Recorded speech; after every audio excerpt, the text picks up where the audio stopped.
So here we are, the final regular page 180 of the year. And guys, I've got glasses now for anyone watching the video. Yeah, okay, yeah, fine, yeah, look at it, yeah, it's weird. Okay, that's fine. Let's move on.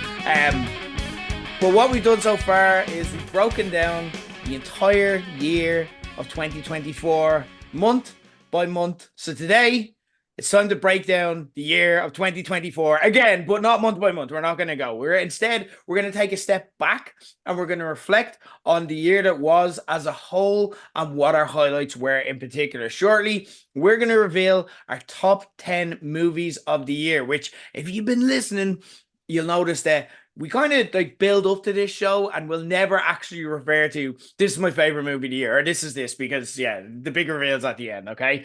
Nobody might care as much as us, but we care. And that's what matters. We're going to reveal our top 10 lists. But first, as we begin here on 2024, at the movies, Ger Leggett is always joined by the one and only Tom Pot of the Pop Cut Pod, joining us to do yet another video in what is an intense month for Tom over at the Pop Cut Pod. Tom, Okay. how would you sum up the year that was in the movies as a whole?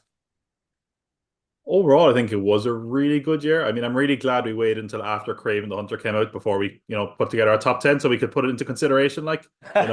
I'm supporting you in solidarity with my glasses brother there. They look very Appreciate it. intellectual when Appreciate both it. of us there. Yeah. But yeah, no, as far as 2024 goes, it's interesting because I feel like a lot of years people will always go, I don't think it was a great year for film. And then I look back and I'm like, oh yeah, this and yeah, actually, you know what? Was a pretty damn good year for film altogether. Like, there's a lot of great stuff here that it made my top 10 and a few that didn't, Mm. that were also incredibly worth checking out. And even just like there was stuff that was just like, again, I don't want to say above average because that sounds insulting, but there was a lot of blockbusters and stuff like that that were just really entertaining. That Yeah. are the best films of the year, but they stuck the landing. Yeah, yeah, it is. It's one of those that's like, fuck me. And we kind of got a feel for that as the months went on, where we're like, this was a really good month. I saw a lot of movies that I liked. And again, it wasn't Mhm. necessarily stuff that you predict. For me, I'd say 2024 was kind of transitional, but in a really exciting way. Because for a time, cinema felt like it essentially was just superhero blockbusters. That was it. And that's what was going to be. They're taking over, and that's what cinema is now. And you had to search really hard for kind of independent or international movies to find the really good, meaty stuff, except for maybe Oscar season when it loosened up a little bit. Then over the last few years, as fatigue with superhero movies kind of set in, there was a kind of more back to the traditional blockbusters that made by esteemed filmmakers, but also having a huge budget, big kind of ensemble casts and mainstream appeal. Your kind of Oppenheimers, Barbies, Top Gun Mavericks, etc. For me, there was less of that this year, and a lot of the movies that tried to follow that model, I'm thinking of the likes of The Fall Guy, Furiosa, Red One, Civil War, Fly Me to the Moon, the movies that would have cleaned up around the mid noughties. A lot of those flopped. And like, I wouldn't turn around and say that traditional cinema is safe. It is still somewhat reliable on the big Marvel movies and the likes to keep the lights on. Like Deadpool and Wolverine probably kept a lot of small cinemas in business this year, even though it's not something that even ever got a look in at this list. Like for me, anyway, I'd Yeah. say. But there's also quietly seemed to be a shift in taste, which I find really exciting. In wider audience being interested in projects that previously we might have raved about, but went Yeah. unnoticed in the modern world. And I'm thinking of the likes of Poor Things, Heretic, The Substance, etc. And one thing that I'll always do, this is so nerdy, okay? And nobody cares about it, but it does actually tell this story. So for once, this stat is relevant.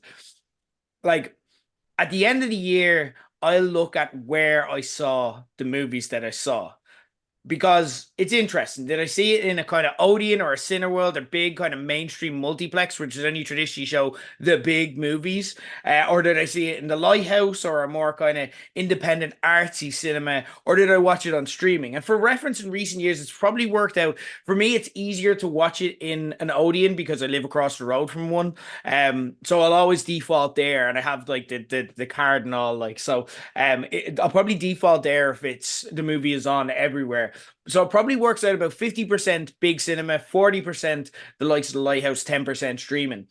This year, I saw 68% of the total movies that I saw in an Odeon type multiplex. I saw 23% in more independent cinemas and only 9% on streaming. And why that's interesting is because, well, that may be subjective, but why that's interesting to me is because, like I said, it's easier for me to go to the chain cinemas like the Odeons versus a Lighthouse, even though I like the Lighthouse and it is a better cinema. But the disparity in seeing more usually tells me that more mainstream cinemas are actually more open to showing content you'd have had to look a bit harder for in previous years. Well, unless they got kind of nominations and or they rushed to show them before the Oscars or a couple of months after they'd been kind of released everywhere. I probably would have had to go to the likes of the Lighthouse or the IFI to see an Anora, a Poor Things, a Small Things like these. And they're all movies that I got to see in Odeon when they were released widely, and that is really cool. And even if you adjust for quality and you only just say my top 50, exactly 60% of them were in chain cinemas, 32% independent, and 8% streaming, where I'd usually expect more of a jump towards independent cinema there. And it also tells us that, contrary to the fears of the likes of Christopher Nolan and Denis Villeneuve, streaming isn't taking over yet. It's just not. The big movies aren't coming out there. So there is reason to be cautiously optimistic if you only examine it based on my movie watching habits, which are geographically based. Like, not everyone lives 5 minutes from a cinema.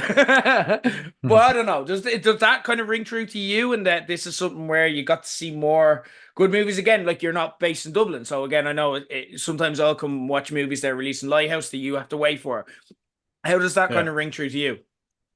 So yeah, I think, and I kind of mentioned this in some of the notes I had for one of the picks of my films, is that the taste of audiences definitely feels like there's times where it's kind of matured, and that it's kind of weird. It feels like the mid-budget films seem like they're kind of almost suffering more than expected. Like the lower budgeted ones that have a big name attached, or it seems like they're doing well, and the big budgeted stuff is generally doing well. And like I hear the argument every year. People are like, "Oh, look at the top 10 of the year," and "Oh, look, they're all sequels." That is nothing new. That has been the case for a long time.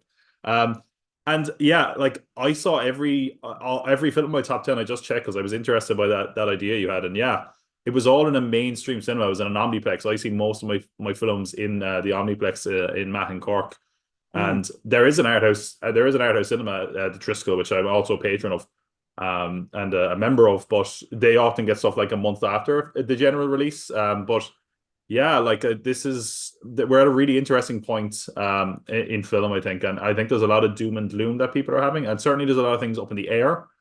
But like, just to mention one specific example, The Substance. I saw a headline during the week. The Substance was a film that Universal had the rights to and produced, and it cost them like 18 million, and they balked at it when it was finally done.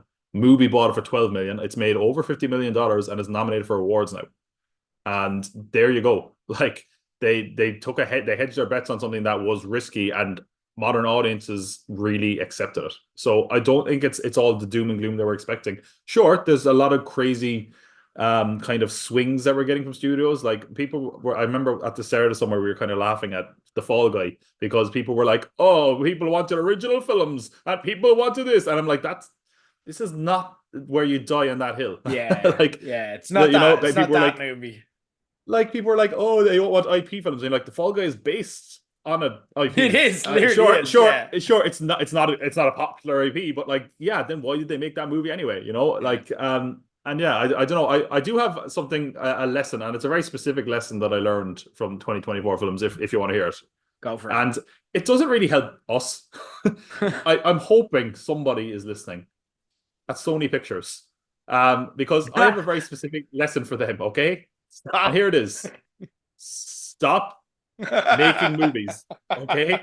Because, and I don't want to rubbish them, and I do also think there's a really interesting coincidence. So last year I think was the 100th anniversary of Disney and the 100th anniversary of Warner Bros. And they both had terrible years compared to a lot of other years. This year is the 100th anniversary of Columbia Pictures.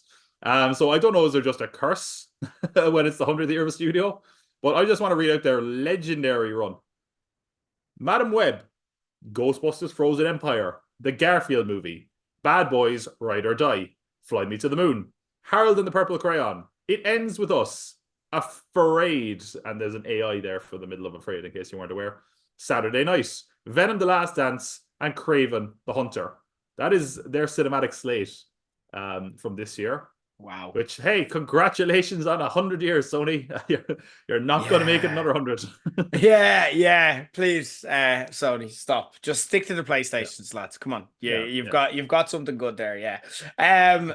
Anyway, that's the big picture view of 2024. Now it's time to get into the list. And guys, the rules and how we're going to go through this over this. First off, to avoid any confusion as far as movie release dates goes, because this is something we've got to figure out every time we use.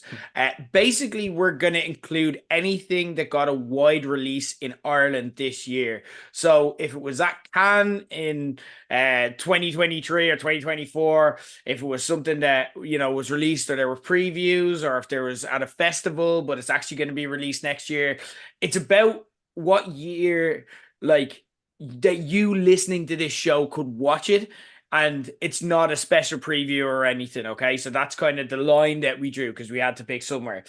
Similar to last week's top 10 TV show list, we want to give you recommendations for stuff you can enjoy yourself and binge maybe over the Christmas period or the likes. So there's going to be no specific spoilers or plot revelations, though a lot of these movies are really popular, have been widely seen, and have been released. So we might allude to concepts that come up throughout it and have a bit of a like not more spoilery, but like we'll be a bit looser perhaps than we are with some movies, especially ones that a lot of people will have seen. But we're not going to give away that this person dies or a specific twist or anything like that. So you are safe to listen here. We want you to watch these movies if you haven't already seen it.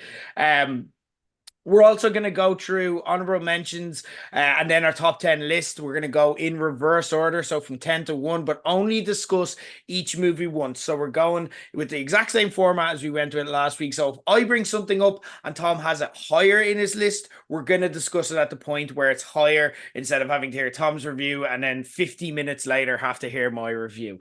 So Tom, we're going to start with honorable mentions. I'm going to let you go first this time. And like I said, with honorable mentions, similar rules. If I already have it, all right. If I have it in my top 10 list, we'll pause, won't discuss it, and we'll go back to it when we get to the highest point. So your first honorable mention.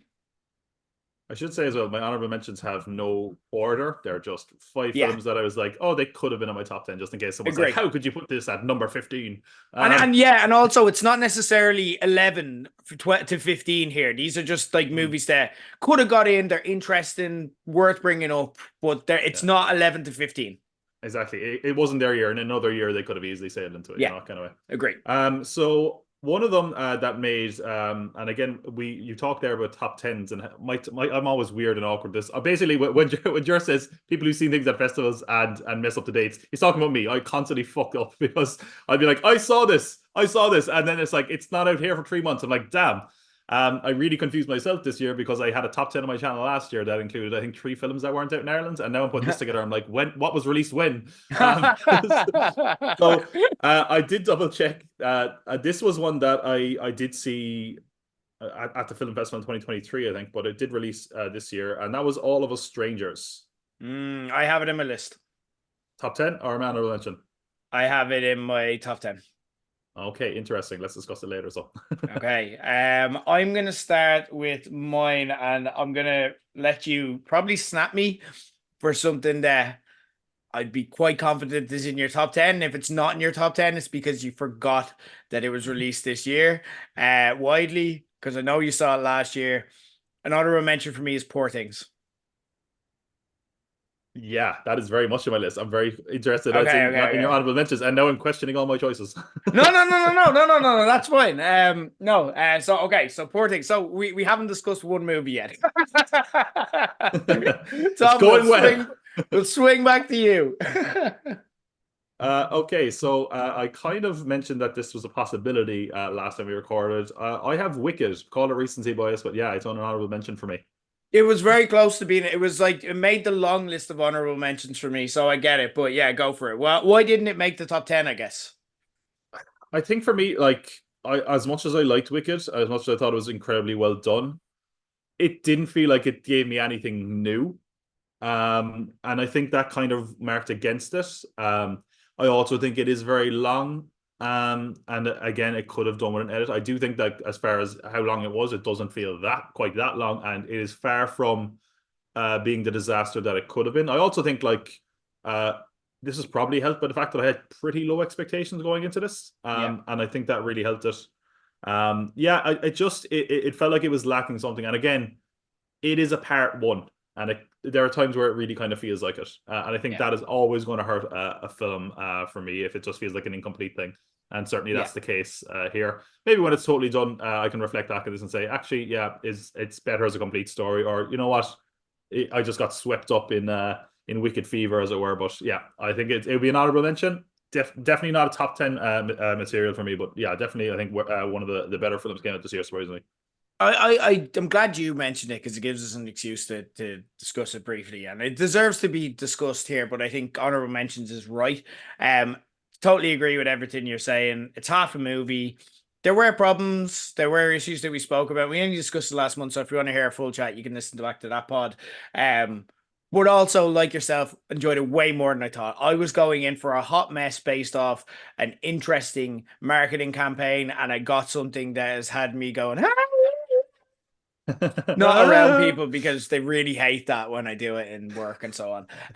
For the past few weeks though, I really enjoyed it, loved it. It overshot. I'm not optimistic about the second one after I heard that the title is Wicked for Good. I'm like Oh yeah, that doesn't really make that's sense. That's so grammatically that's that problematic. it only makes sense because there's a song Okay. on the soundtrack called "For Good." But yeah, it's a very awkward title. Wicked Yeah. for Good. You're like, I see what you're okay. going for, but I don't know. Yeah. No, so look, I'm a Wicked fan. I'm looking forward to part two this year. Um, next one for me is I Saw the TV Glow. Not on my list. Okay, I spoke about this. This had a really clever, um, nostalgic movie that throws back to kind of cheesy child like teen horrors. Think Goosebumps. Are you Buffy, afraid of the Buffy. dark? Buffy. Yeah, those kind of emo-y things that capture you as a child that you probably don't want to go back and watch as an adult because it probably isn't as good as you remember, but they really resonate with you at a place and time when you're a teenager and the world seems scary and this and that. It doesn't make a plot point out of this, but it is a trans allegory story, to the point that at the end it gave me the most powerful moment of it, and I spoke about this like when we discussed it in Summer at the Movies. It gave me the most powerful moment in the cinema this year, when someone just had an absolute full on breakdown at the end of it because I genuinely thought the way they reacted to it, I'm like, they're after learning something about themselves. They're after having a big revelation, and we're all here for it. And they're just like emotionally overwhelmed. And it was uncomfortable to be around that because it's such a personal thing. But it was also a sign that art can do this to people. And it was a movie that just challenged people, and I like those movies. It was a movie you had some people walk out of. It was a movie you had some people absolutely in tears with. It's a movie that had people laughing at times. It was a movie that had people laughing in bafflement at sometimes. It's like this is weird. But it pushed buttons, and I love cinema that pushes buttons. Yeah, I did end up seeing this in the end. I thought it was incredibly good. It is something that I think I need to see again because it feels like there's so much kind of to analyze and to go into it. Mm. But I thought it was like endlessly creative. I think like we need films like this in the cinema. You know Yeah. that as you said are challenging, are interesting, that aren't so easily accessible. And I think yeah, the fact that people walked out that's not surprising because I do think there's going to be reactions that just don't fully get it. And while I do feel like I got it, I feel like I'll appreciate it even more on a rewatch. I mean, Scorsese's out there calling this an amazing film, one of his favorites of the Mm. year. So like that like forget our endorsement, you know. Yeah, just go listen to Martin Scorsese's top 10 then. Hey, he doesn't have a podcast. You can't listen to Yeah, him in well, detail. You okay, have to go to there. his Don't give him daughter's TikTok or ideas. whatever it is. Don't give him ideas because we'll just like stop recording this and listen to him instead. What did Tom, Scorsese say this week, Jerk? your next honorable mention. Yeah, it was a really good year for horror. And again, sometimes I'm just kind of it's the surprise of the thing. Strange Darling. was one Oh I really enjoyed yeah. this Oh, year, great you know? honorable mention. It's not in my top Yeah. 10, but I love it. Yeah, again, it was one that I think it's not like reinventing the wheel enough for me to be like, oh, this is one of the best films of the year. But it's such an incredibly well done for what it is. It felt like a throwback in the best way possible. It felt like such an amazing kind of coming out party is the wrong word because he's been kind of one of these journeyman actors for ages, and he's starting to get his kind of flowers now in Kyle Gallner. And I thought it was a very interesting film visually. It just feel like it made the most out of something so little, you know. And we also had like the lead female performance of Willa Fitzgerald, who just kind of stole every scene she's in. I think it kind of loses points in that there's ways in which if you, especially like for guys like us where we see so many movies that we're kind of used to tropes and structure, and that is probably going takes away from your drama a little bit because I think automatically I was like, I know exactly what this is going to be, even though Mm, they're trying to trick me. I don't think that took away from my enjoyment in any bit at all. I think it's definitely one of the better thrillers of the year, yeah. and it had style and substance to it that I really enjoyed. If you want to give people a really cool recommendation for a movie to Yes. check out, and they'll tell you, "Oh, that was so good. How'd you find that?" And I'm like, "I'm just a movie buff. This is Strange Darling because no one's heard of it, but everyone I've told to go see it is like, fuck me, tell me more of these movies. You know what I mean?" So yeah, it's great. Strange Darling's a great show. Another one I had that we disagreed on at the time, so I know it's not in your top 10 unless you've had a massive change of heart. Long Legs is an honorable mention. I'm assuming that it's not in your top 10 or It's honorable. no, no. Okay. Um, not for everyone, but what I it was in my top 10 until I redid the list this week and I kind of sanity checked it. And one movie that kind of was never in my top 10, it was Languishing. I'm like, I fucking love that movie and got bumped up. I'll get to it in just a moment. Um, Long Legs, yeah, like Nicolas Cage kind of playing a serial killer, playing him very extreme Nicolas Cage these days. We were talking on the TV show last week about True Detective Night Country, which I thought was fine. But Kev loved and it made his top 10 list. Um and I'm like, I don't think I can. It was after we had the discussion. I'm like, I don't think I can think that when I've seen Long Legs because I'm like, I watched Long Legs the entire time and I'm like, that's what it should have been. That's what True Detective is trying to be. Weird detective series, but also like people are real. I really like the pacing of it. It genuinely like spooked me at times. Like, not that I was jumping, but it has creepy vibes and it just sits with you. And I walked out of it and I was like, I might have seen my favorite movie of the year. It's not, and it's not even my top 10, but it did leave me it left me thinking about it quite a long time, but it's faded away a little bit. But I know you weren't a fan, Tom, or a big fan. Yeah, I think this is probably one of the most we disagreed on a film probably on the Mm. show. Yeah, I didn't get the appeal of it. I thought it was like, and it was interesting because watching it as well, I was also like, yeah, man, big True Detective vibes here. But it kind of made me go, I might go back and watch the first season of True Detective. Like every Like subsequent season of True Detective, it's pretty like, yeah, much, the first yeah. season was really good. Which like there were things I did like about this. I thought is it Micah Monroe was in the film. I thought she was very good. I thought the cinematography of it was really interesting, and I thought there was some nice kind of subtlety to it, and a lovely atmosphere that it cultivated. Yeah, Nicolas Cage is Nicolas Caging here, and I don't Hard. know. It kind of took me out of the film a little bit. And again, something that I think we disagreed on as well is like I don't like when a horror film explains things too much, but I think when it's this specific kind of horror film where it's detective based and trying to solve a case, there's I think big lapses in judgment you have to take for the story to work. For me, and I can't really say too much about that without going into spoilers. But yeah, I Yeah. do want to. I want to see it again.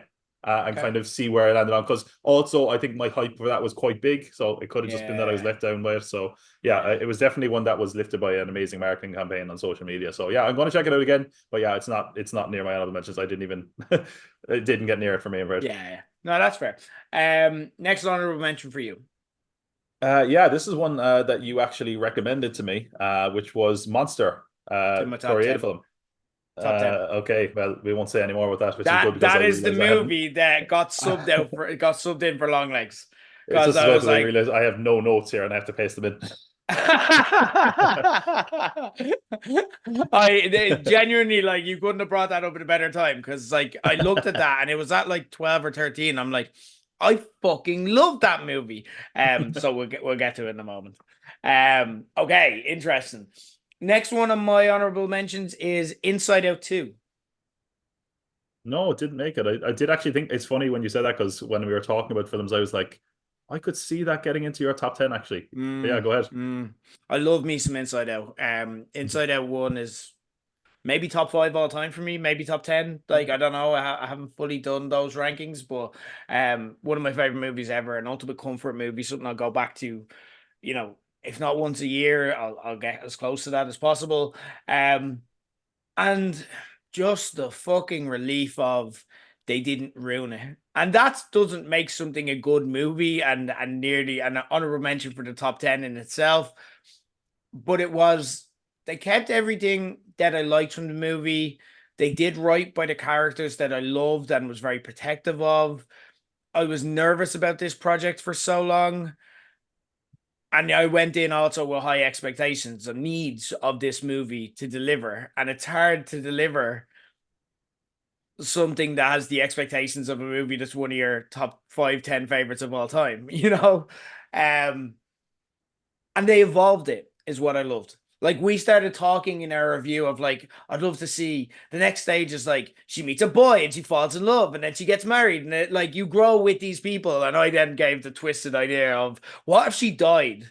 And I still think that would be amazing cinema if like just the lights go out. We'd fucking bawl our eyes out. We spent an entire lifetime with these people and their thoughts and everything that goes on. Maybe too dark though, but Pixar, call me. I can write that script. But love this. They evolved it. They made it work. Relief, but also joy and happiness and sadness and anxiety and laughter and everything else that goes with it. And on we too. So yeah, big fan of Inside Yeah. Out 2. Yeah, I think again, totally valid. I think it was a really good film. I was even thinking like along the lines that you were, which is that we kind of get so many kind of redundant sequels, and even Pixar have been accused of that in the last few years.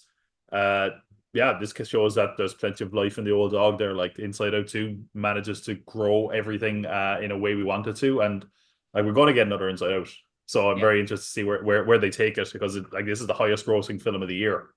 And yeah, it stuck the landing, which you kind of, as like we all knew at some point, we were like, God, I love Inside Out 2. God, I love an Inside Out 2. But there's also that thing of like, what if they ruin it? They didn't.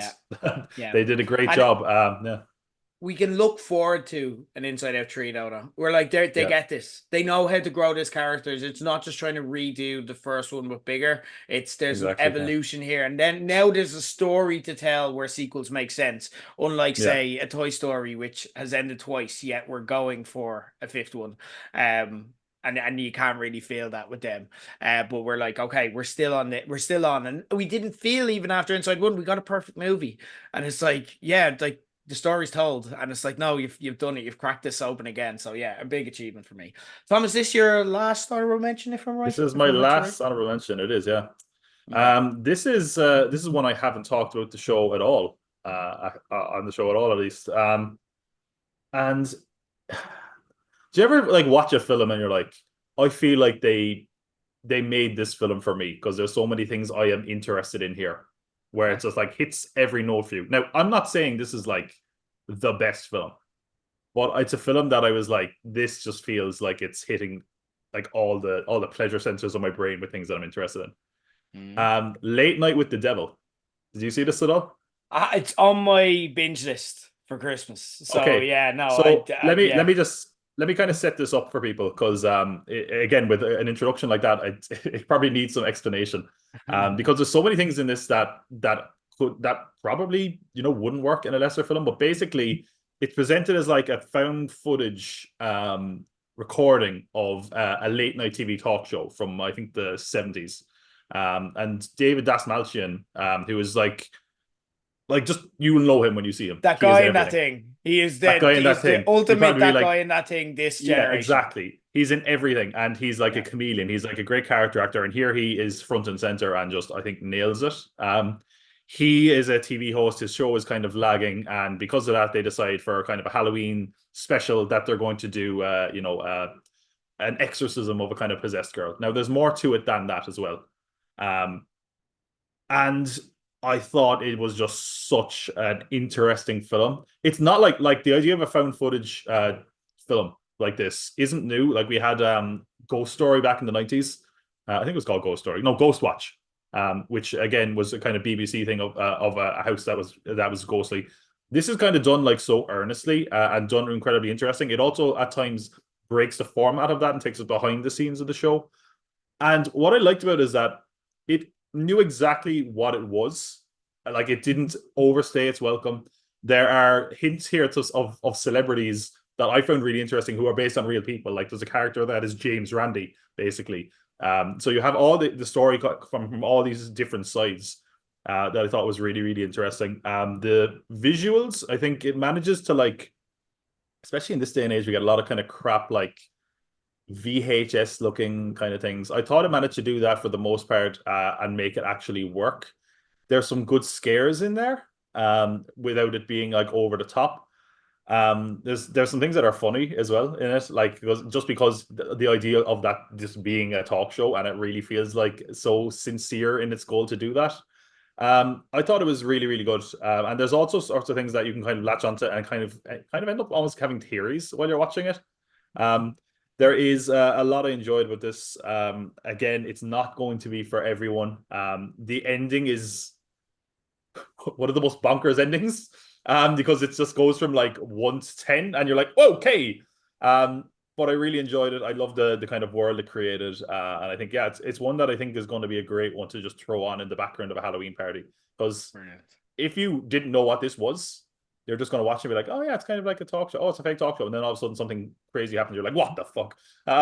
So, yeah, no, Late When I Was the Devil, definitely one that I could have actually seen in my top 10, to be honest, because I just enjoyed so much. And talking about it now, I want to watch it again. Maybe it won't even Yeah. hold up on a second watch, but I loved it when I saw it.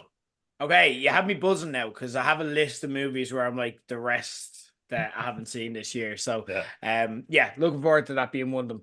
I swear we didn't plan this, but our honorable mention list is syncing up nicely because my last honorable mention is also one we haven't discussed on the show.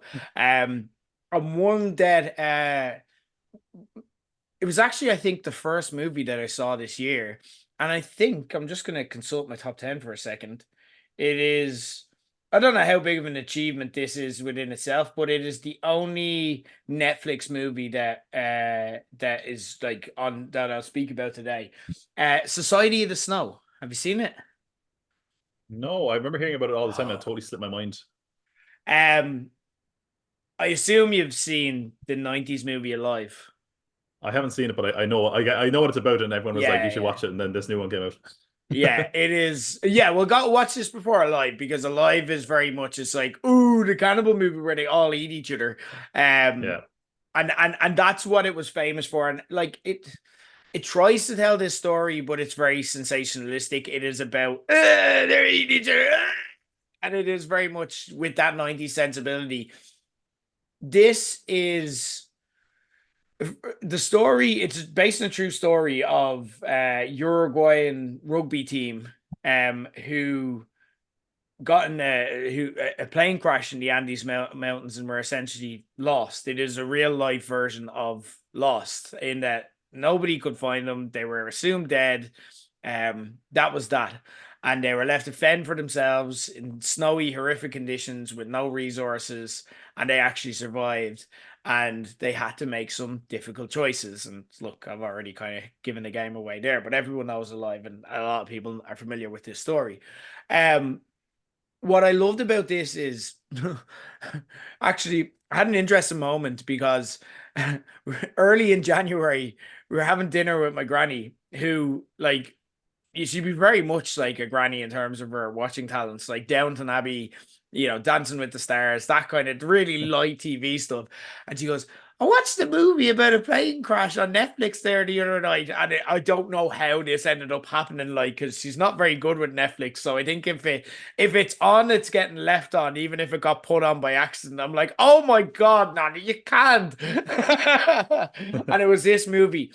It is intensely violent. It is the most intense plane crash I've ever seen in TV or movies. It is seriously like it's gory. It's like it's just fucking intense.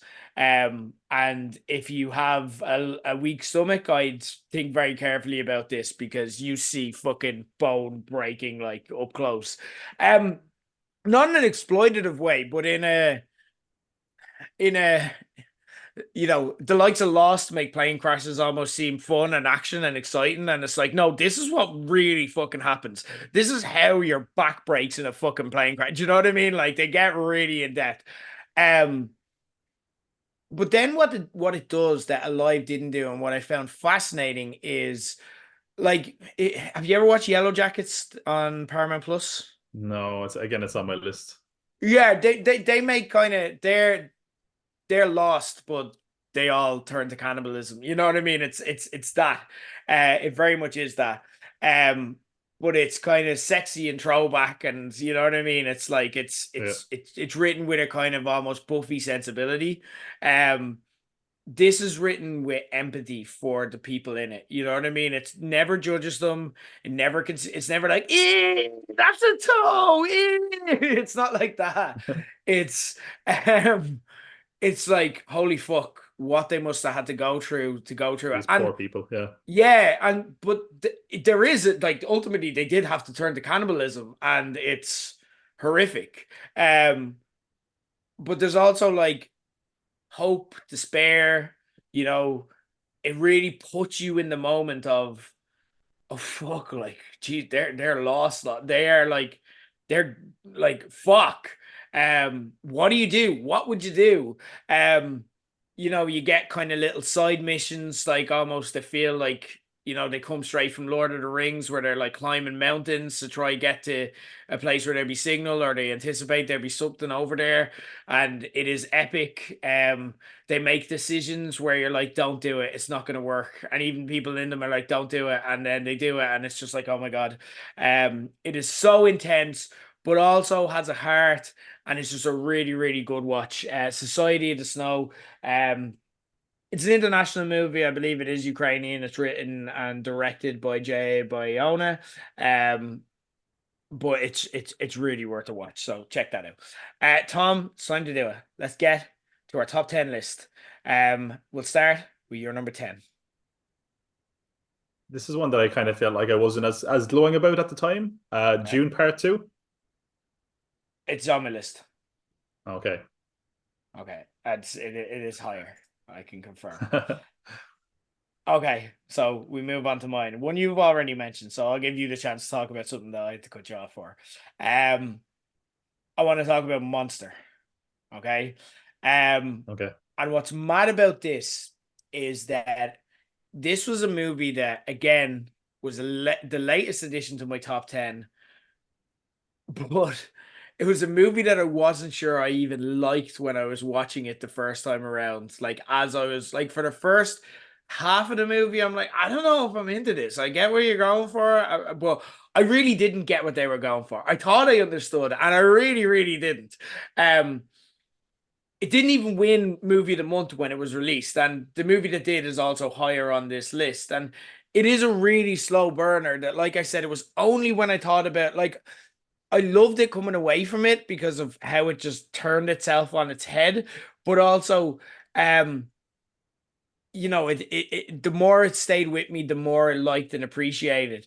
Um, a lot of people mightn't have heard or seen a Monster. If you haven't, it's a Japanese psychological thriller set in a school where one child at the start accuses a teacher of hitting and abusing him in an incident that we don't see at first. Then it gets kind of weird when the child's mother attempts to do something about this and complain to the school, but is essentially stonewalled. And then it gets weirder when we go back over the same timeline, but from the teacher's perspective. And as we meet him, he actually seems like a really normal, reasonable, and if anything, caring teacher who'd never do anything like that. And then There's another final chapter, and I won't get into anything around that, but it pulls the curtain back more and kind of, like I said, turns the entire movie on its head in a way that you'll never see coming. You've got Koreeda Hirozaki directing this off a Yuji Sakamoto script in a movie that has elements of some excellent recent international offerings. So if you're a fan of the likes of Close, which was my number one last year, Blue Jean, which was Tom's number one last year, or if you ever heard of the Iranian film A Hero, which is just, A Hero is have you ever seen A Hero? No, I've heard it again. I watched it. It's excellent. It's a movie that is essentially a guy does a basic good deed, then becomes a hero, and it's just a really simple movie, but it just twists and twists and twists and twists and twists, and it spirals everything, and that's where I kind of got this. It's a movie all about perception, about how there's no ultimate truth, and everything that we see is how we perceive it and what others believe, and what the truth then becomes and is accepted as by other people, and how all of that perception can spiral based off tiny decisions that at the time are made for the right reasons. Like, even now, without getting into any details, I can't tell you what or who the monster is in this. Like, is it the teacher? Is it the child? Is it the bureaucracy of the educational system? Is it society's expectations of it? Like, there's no answer. And the movie just lets it all hang there in a really brave way and lets you think about it for a time. And in a year that was packed with hidden gems, we just discussed one. This is the one I'd recommend to people most if you just want one that'll keep you right on your toes up until the end and give you something that's both really entertaining and tense in the moment, but also a thinker that'll stay with you for months afterwards. And then at its core is just really surprisingly tender and heartwarming in a way that the film had never felt up until it was. And you're like, this is incredibly sweet, but I didn't think you had this in you, movie. It was excellent. Tom, you had this in your honorable mentions. Yeah, no, this was a great recommend from you early on in the year, and it was fantastic. I don't know how much more I can add after what you've said. I thought it was a really, really beautiful film. I thought the performances across the board were just amazing. The score in particular, I remember thinking the score out of this was really, really good and really kind of haunting in a kind of beautiful way. And yeah, I said at the time I haven't seen a film that kind of made me change my opinion so radically in quite some time. It's, you mentioned Close. I would say, like, and I said this at the time as well, it's like Rashomon is probably the most direct comparison to it. It's like Rashomon, Close, and The Hunt kind of thrown together in a blender. The Hunt with Mads Mikkelsen, not that one where I remember there was a movie called The Hunt a few years ago where it was it Republicans and Democrats shooting each other or something, and not that film. There's none of that. Yeah, no, just in case anyone watches and they're like, hey, there was no political shootings there at all. But no, yeah, this is definitely one to seek out if you get a chance, because I mean, Japanese cinema in general is having such a moment in the last 2 years, especially. But yeah, this is one definitely to check out. It's fantastic. And it was a strong year. Like, you have to like see Evil Does Not Exist, Perfect Days, movies that I liked but just didn't hit hard for me. So this is my top Japanese movie of the year. Tom, we'll move on to your number 9. Let's see if we can actually get you able to talk about one of your movies. I'm being silenced. No, we're just letting it build up to the good stuff at the end. Number 9, again, one that I saw recent enough, so it could be part of that. Small Things Like These. No, it's not in my list, so go for it. Yeah, this was one where, again, I know that there's some people have. I want to say this first as well. Like about a decade and a half ago, David Fincher made the Girl with the Dragon Tattoo movie, and I remember the tagline for that was something like the feel bad movie of Christmas, and I think that this can officially go to this movie now because this is actually a Christmas movie. And yeah, you won't want to celebrate Christmas or anything. Fucking hell, it's a Christmas movie. I didn't even think of that. Holy shit. Yeah. Fa la la la la la la la. Do not watch this over Christmas. Jesus Christ. Like, go check out the new Cillian Murphy movie. Yeah. You know the way, like, Christmas, family. Like, you watch most Christmas movies because you want to feel like joy and happiness and stuff like that as well. But the reality of Christmas is that you feel like frustrations with the people you love and shame and like anger and rage, and you're just like, get it fucking over with. For people who like might have difficult Christmases with families, that's what this movie will make you feel. But it's a really good movie at the same time. Yeah. Yeah. It's one where like again it's not very showy for a lot of people. It's kind of relentlessly bleak and at times subtly bleak. And that's kind of speaks to the whole story they're telling. But basically, for those people who don't know what this is about, essentially this is kind of a story of the Magdalen laundries in Ireland. And Cillian Murphy is this character in rural Ireland. It's set in the 80s. They're not very specific about the year, but it just seems to be the 80s. And basically, he's coal man. He goes around giving coal.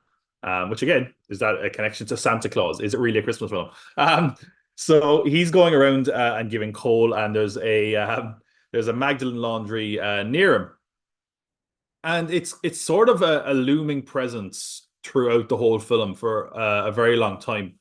And then you kind of get to see more and more of the inside. But I would say like this is never it's never really the film that you think it could be as far as the Magdalen laundries. It's not like this is what goes on inside them. This is the horror. It's more like how did normal people kind of just go through their lives and this was in the background and at times they weren't aware of the horrors that awaited that we'd eventually discover how bad these were. It's a very distinctly Irish film, I think. I don't necessarily think it's going to click with international audiences because like we're hearing the horrors of that have gone on through the church and through these systems like seems like every other week because we're still dealing with the ramifications of a country, the country that we were, which is that we were basically ran by the church. And there's a lot to that that basically makes you reflect. Like there's a lot of films I've seen this year, and I think a sign of a good film often is that when it's over, people just kind of sit there and you can just hear like, ooh. And this is one of them where like there was just a moment where everyone just sat down and went, oh man, God. And in ways, it's kind of a fable. There's a sort of fairy tale element to it, especially as it gets into the last act. Again, I said that it's a very subtle film. That especially goes for the performances. Cillian Murphy, fresh off people thinking he was a zombie in the 28 Years Later trailer, is in this film, and there's times where it feels like he doesn't even have a heartbeat. He's got such a stoic performance, but I think like his mannerisms and the very small, subtle changes in his performance throughout the film are what shows he's a really good actor in a weird way. I also want to give a shout out to Emily Watson. She plays a nun in the film. She's kind of running the Magdalen Laundry. And again, she's kind of this unseen presence for a lot of the film, but she has one scene in particular that just makes you go, whoa, this is probably closer to the bone and closer to reality than we want to imagine. Where you're like, if you didn't know what a nun was and someone said, yeah, that's a mob boss there, you'd be like, oh yeah, of course it is. I just thought it was a really kind of sad and poignant film that I liked. I liked the cinematography of it. I thought that again, it's a very subtle film. It's a very slow film at times, but I just thought there was something to it that I thought was kind of unshakable. And yeah, it stuck with me since I've seen it. It's a strange one because it seems to be doing incredibly well. But it's a hard film to kind of recommend. You know what I mean? Yeah. Because it is a sad one. It is a slow one, but yeah, I thought it was something special. I definitely think it's worth seeing. If you're a fan Yeah. of kind of a film like this, It's a really easy movie to root for it to do well and be pleasantly surprised because it's a really honest movie trying to tell something really difficult to kind of show on screen, but doing so very well. And it wasn't in my top 10 or honorable mentions, but it's one of kind of a sway the movies where I'm like, that could easily be like if I started talking about. And right now, I'm going to talk about it, and I'm like, I should have had that in my top 10. You know what I mean? Um, it tells the story, and it could only be about or set in Ireland, but also it's about Irishness, and it's particularly yeah, Irishness at that period of time. on one hand, you are experiencing Christmas with this kind of town. And there's all the trappings of a traditional Irish Christmas and all the traditions, but on the other, there is just a smothering. And that's what I mean about telling something difficult, because Mm, how do you show that on screen? How do you show the church just smothering everyone?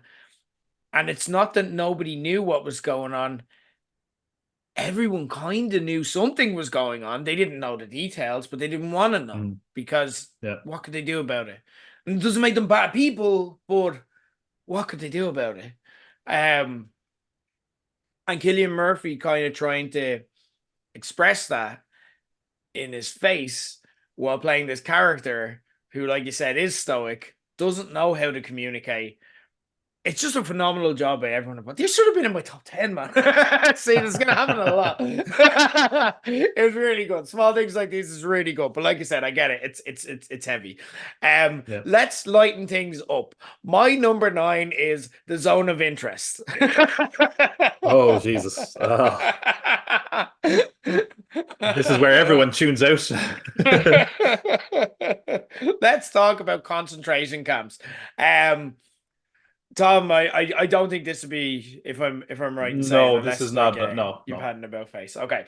Um, it was my January movie of the month, and kind of kicks off a theme within my top 10 movies about subjects that we've seen a million times before, but told in new ways, which apparently I was a big fan of in 2024, because you think you've seen every derivation of a World War II movie about Nazis, and then two come along in the exact same month between this and the very underrated One Life starring Anthony Hopkins, which was very, very good. Made me bawl my eyes out in the cinema, but I'm here to talk about The Zone of Interest.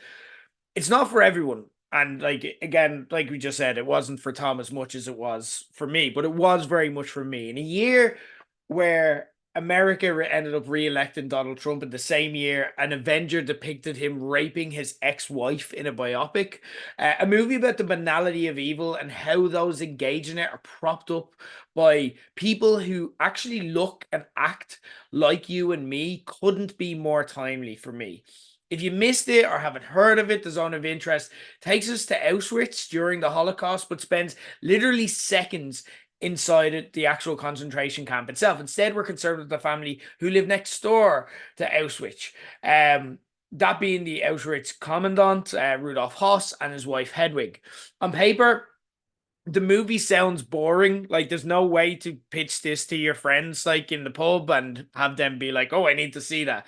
Um, we basically see how the family live day to day, from kitchen conversations to Hedwig having guests over and giving them tours of the garden, to attending kind of routine work meetings with Rudolph discussing menial planning details, with the caveat that from the outset, you're aware that the house they're living in once belonged to a Jewish family that we very briefly meet at the start of the movie. And all of this takes place through a backdrop of horrific screams and cries as a result of the horrors happening on just the other side of the wall that everyone involved is just pretending not to hear.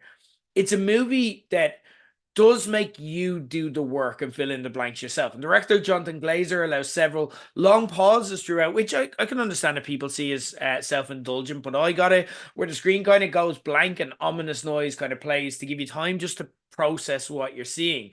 And if all of that sounds like it's not for you, that's fair. And you can literally watch Schindler's List or one of the many other World War II movies instead. They get a lot more literal about this. There are many excellent ones out there. If it sounds like it's not for you, it's probably not. But I appreciated this though because of where it made my mind go, and still does occasionally go nearly a year since seeing it. Because it's very easy to kind of make Sandra Huller's Hedwig as the villain here. There's definitely no way to argue for her. There's no way to say she's actually quite misunderstood, as she kind of blissfully ignores the anguish her husband is causing. And it's very easy to call him a monster and just be done with it. But then in his work meetings, or how he describes his day at work, which again, to the untrained ear, when you're not thinking of the context, would sound like any other "how was your day at work, honey, dinner" conversation. You see how him and those who work above and below him are just kind of normal civil servants and enacting their government's wishes. How if he doesn't do it, someone else will just do it anyway, and how no one, like, like how no one act that him or Hedwig would make would change that. And now that we've evidence, not that we have any evidence that there was any kind of appetite to do so, they weren't looking to make big changes. They're not secretly heroes or anything like that. They could become Oscar Schindler types. But here's the thing. At what point in your life during the banality of day-to-day existence do you make that decision? Do you say when you're doing the dishes, do you go, I'm gonna be Oscar Schindler now? Do you like fucking have your morning cup of coffee and go, Schindler time? You know, it's not a thing when you're just living comfortably and getting a good living and getting on with your day. And this is where it made my mind goes because they're not monsters. That is how evil happens. We call it a dramatic word like evil because that makes us feel safe. It's descriptive of actions that seem historic and far away, completed by absolute monsters who aren't like us. And in their position, we'd make totally different choices. Zone of Interest challenges that. It shows us that sometimes the small decisions we make, even without thinking, or even the decisions we don't even think of to make, can see us contribute to absolute atrocities, but in ways we can convince ourselves that we weren't actually a part of. It could be whether you voted for Trump and ignored the everything else surrounding him because you had the very fair want of just being able to feed your family better. Or did you go to a far right protest saying Ireland is full because you just want to be able to buy a house in a housing crisis? Evil isn't far away in some other land. It's not carried out by unrecognizable monsters consigned to the history books. It's potentially you, not specifically you, Tom, or the listener, but it's all of us. It's me No, making no, you're right. small It is me. making small everyday decisions that feel like the right ones in the moment because we don't realize how badly they'll look when you step back and look at the context of history. And if a movie about essentially walking around the garden can make me feel that way and think about all of this, then yeah, it gets in my top 10. This just really resonated for me, and I'm still thinking about it, as you could probably tell with that long It's rant. it's interesting actually, like because I when I was looking through every film I saw this year, I saw that one. I was like, I need to look at that again because Mm. as much as I didn't really, it's weird to say love in a context like of a film like this. Um, You as can't much as I love don't this think it movie. hit, Yeah, it's yeah, impossible to love this movie. It's not yeah, pleasant. as much as it didn't kind of hit the right note for me, there's undeniably moments in this that have just stuck with me throughout the year. Just some horrifying ideas, and the whole like it's definitely about the kind of the banality of evil, and I know that's a very kind of overused phrase at Yeah. this point. And I kind of struggled with that idea because I was like, well, yeah, but what of it? Tell us something more, and I left me wanting more at times. But I'm all for films like this that challenge an audience. This is not, as you said, it's not a Schindler's List, and that's not to take away from that film. It's Mm-hmm. just that it's not the obvious story you think it could be. Yeah. And the way it's told is incredibly interesting. The ending is something that when I saw it first, I was like, I don't know if I like that. Now I'm like, amazing. That's a great Mm-hmm. ending. It's just such a yeah, it's a challenging film for a lot of different reasons. But I think, yeah, again, I have to see it again. And I've been saying that for a while now because it's not something that you're just like Saturday night, zone of interest, Yeah.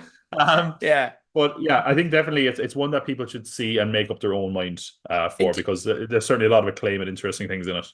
I think it's very fair for people not to enjoy this because it's like the movie's happening inches away. Like the movie is right there.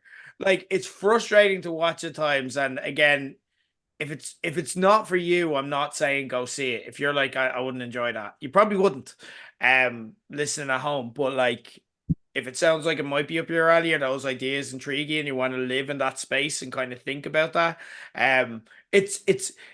it's not like it feels more like going to Auschwitz and just experiencing it and thinking about it and filling in the blanks yourself than actually watching a great war movie about Auschwitz. Do you know what I mean? Like, and that's what it makes you do. And if you're prepared for a movie that's going to tell you the story, it can be disappointing. So I understand why people it's not for everyone. So I do get it. Tom, let's move on to your number 8. Yeah. Again, one where I'm like, this kind of feels like a hit for me more than it might have hit for other people. Love Lies Bleeding. Okay, I one that I really liked, but I didn't have it. Yeah. Yeah, it's again, if you don't know what this is, it's basically about a lonely gym manager played by Kristen Stewart who gets into a relationship with this kind of mysterious, ambitious bodybuilder played by Katie O'Brien, and their love kind of drags them into a world of crime and violence and murder. Keeping it vague because I think people should see this. Just again, it feels like if this was in lesser hands than director Rose Glass, who also gave us Saint Maud, this could have just been some cheap, crappy film. And I think she made the most of what she got here. It's dark, creepy, psychosexual is a word I would use. Um, and I think it's interesting because we talked about Challengers this year, and I said at the time, like Challengers kind of felt like it was like, a soap opera kind of, hiding itself as, high art.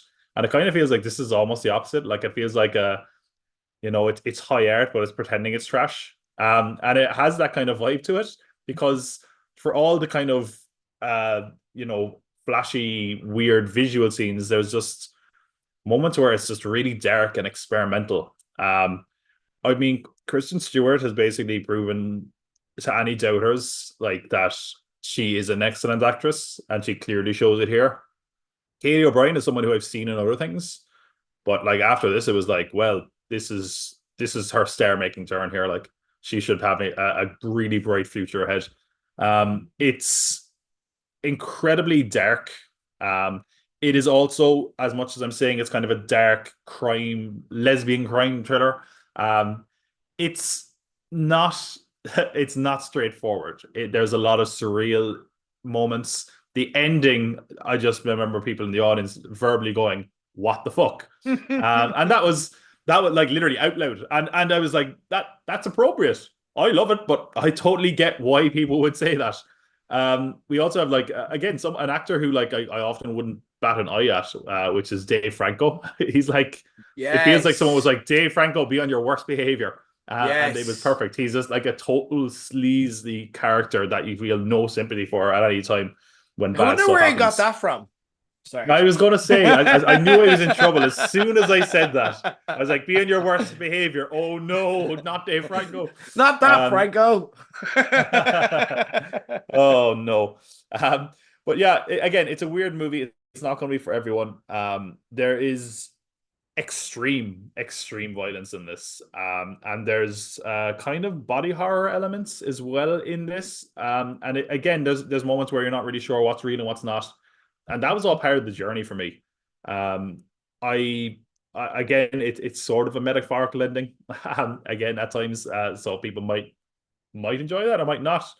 But I again, it's one that I think at the time, I wasn't sure if I would love it. It's kind of grown on me since. I actually can't wait to check it out again.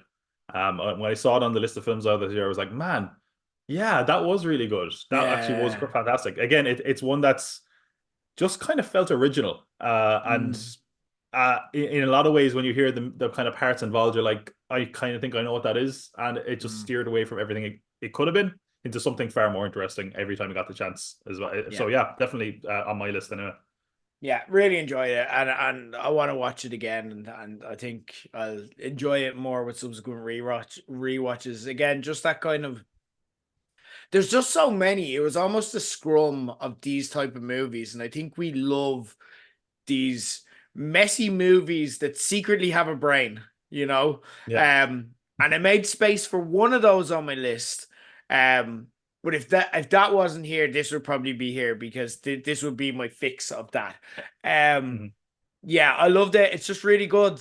You think you're just getting a trashy mess because it's got A24 and that's the vibe you're getting. And there's a lot of that there. But again, there's just stuff to think about. It stays with you. I do get people's reaction to the ending, but also if you're dialed in and used to these kind of movies, if you feel like it's going to be a straight line ending, you need to be more dialed into these movies. That and to me, I'm like, that's what I'm coming for. Like it won me over more in the end because I'm like, a lot of the time I'm like, I'm having fun here, but where's it all gonna go? And then the ending just kept reeling me in and reeling me in. I'm like, yes, yes, you're nailing it, lads. Yes. Um, but I'm just a sucker for weirdness anyway. So, yeah, big fan of Love Lies Bleeding. Didn't make my list, but could have easily, like I said.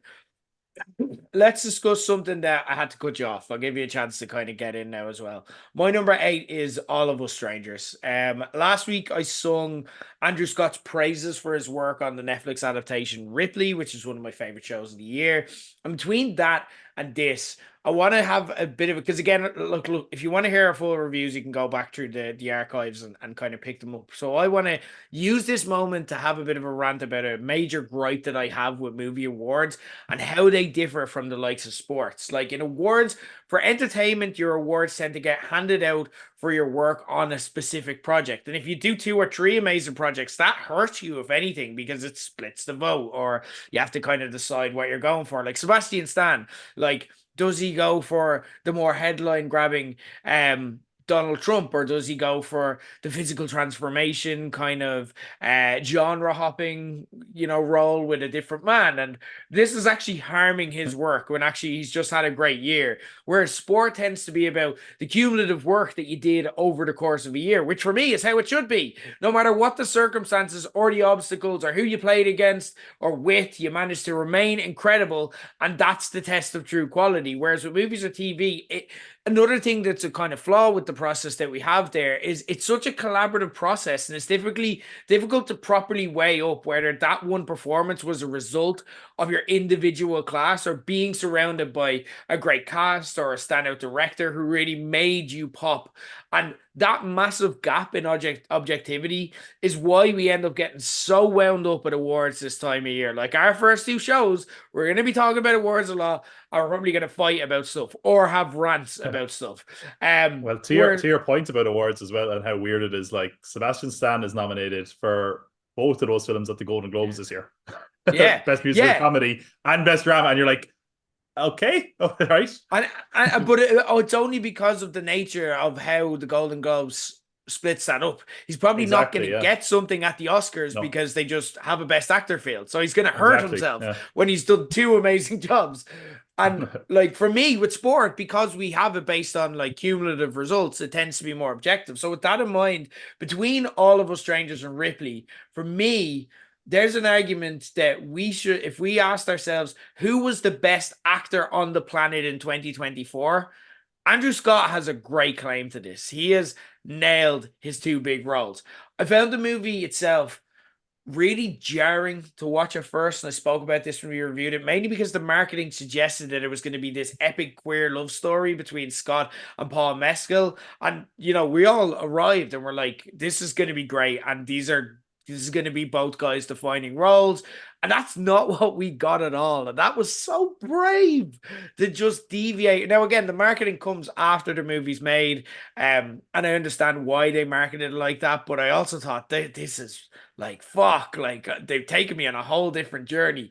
Um, because I say jarring, and that might sound like a bad thing, but it was a really pleasant surprise because there was a love story element of it, but it was very much in the background to this kind of mystical ghost story about grief that was way more interesting than just doing, oh, look, they're playing gay roles together. Isn't that like cool? They're both really famous Irish actors. That this movie could have been. Scott's character, who we meet, when we meet him, he's clearly in a rut, bumps into a familiar face from a bygone era early into the movie, and we later learn that that's his father, who's long since passed, and he relives a lot of childhood memories, but this time from the perspective of him as an adult having conversations he perhaps always wished he had. If you've ever done therapy, if you've ever done like chair therapy or anything like that, where you're actually just reliving conversations, it is actually a therapeutical practice, and this just puts that concept on the screen in a really interesting way. And the question that we've to ask ourselves is this healing or is it harmful? Scott has just met and started a potential relationship with Mescal's similarly lost soul character who lives within his apartment complex. Was the encounter connected to that, and that Mescal has inspired him to now confront this pain and look to move on? Or instead, is Scott just stuck in his grief and living in this kind of permanent state of either avoidance or obsessiveness when it comes to these memories, and that comes at the cost of all else? Or, madly, we're not ruling this out, is this somehow actually happening? Like, what is happening here? What's going on? And it kind of just it doesn't make it about the mystery, but that mystery element is there and makes it more interesting. Um, Writer director Andrew Haig is in no rush to give you the answers to any of the questions. It's a movie that's likely to be very personal to people, and I'm hearing a lot of stories from people who connected to this movie in a very, very real way. Like if you've suffered the loss of one or both parents, it's something that probably is good and healing to watch, because it'll make you probably go down that road as well a little bit. And while he does give an ending, he's happy to kind of let you take it personally. It's not an ending that necessarily answers all your questions, but it's an ending that gives you enough to kind of take it away and think about it a lot more. And I have.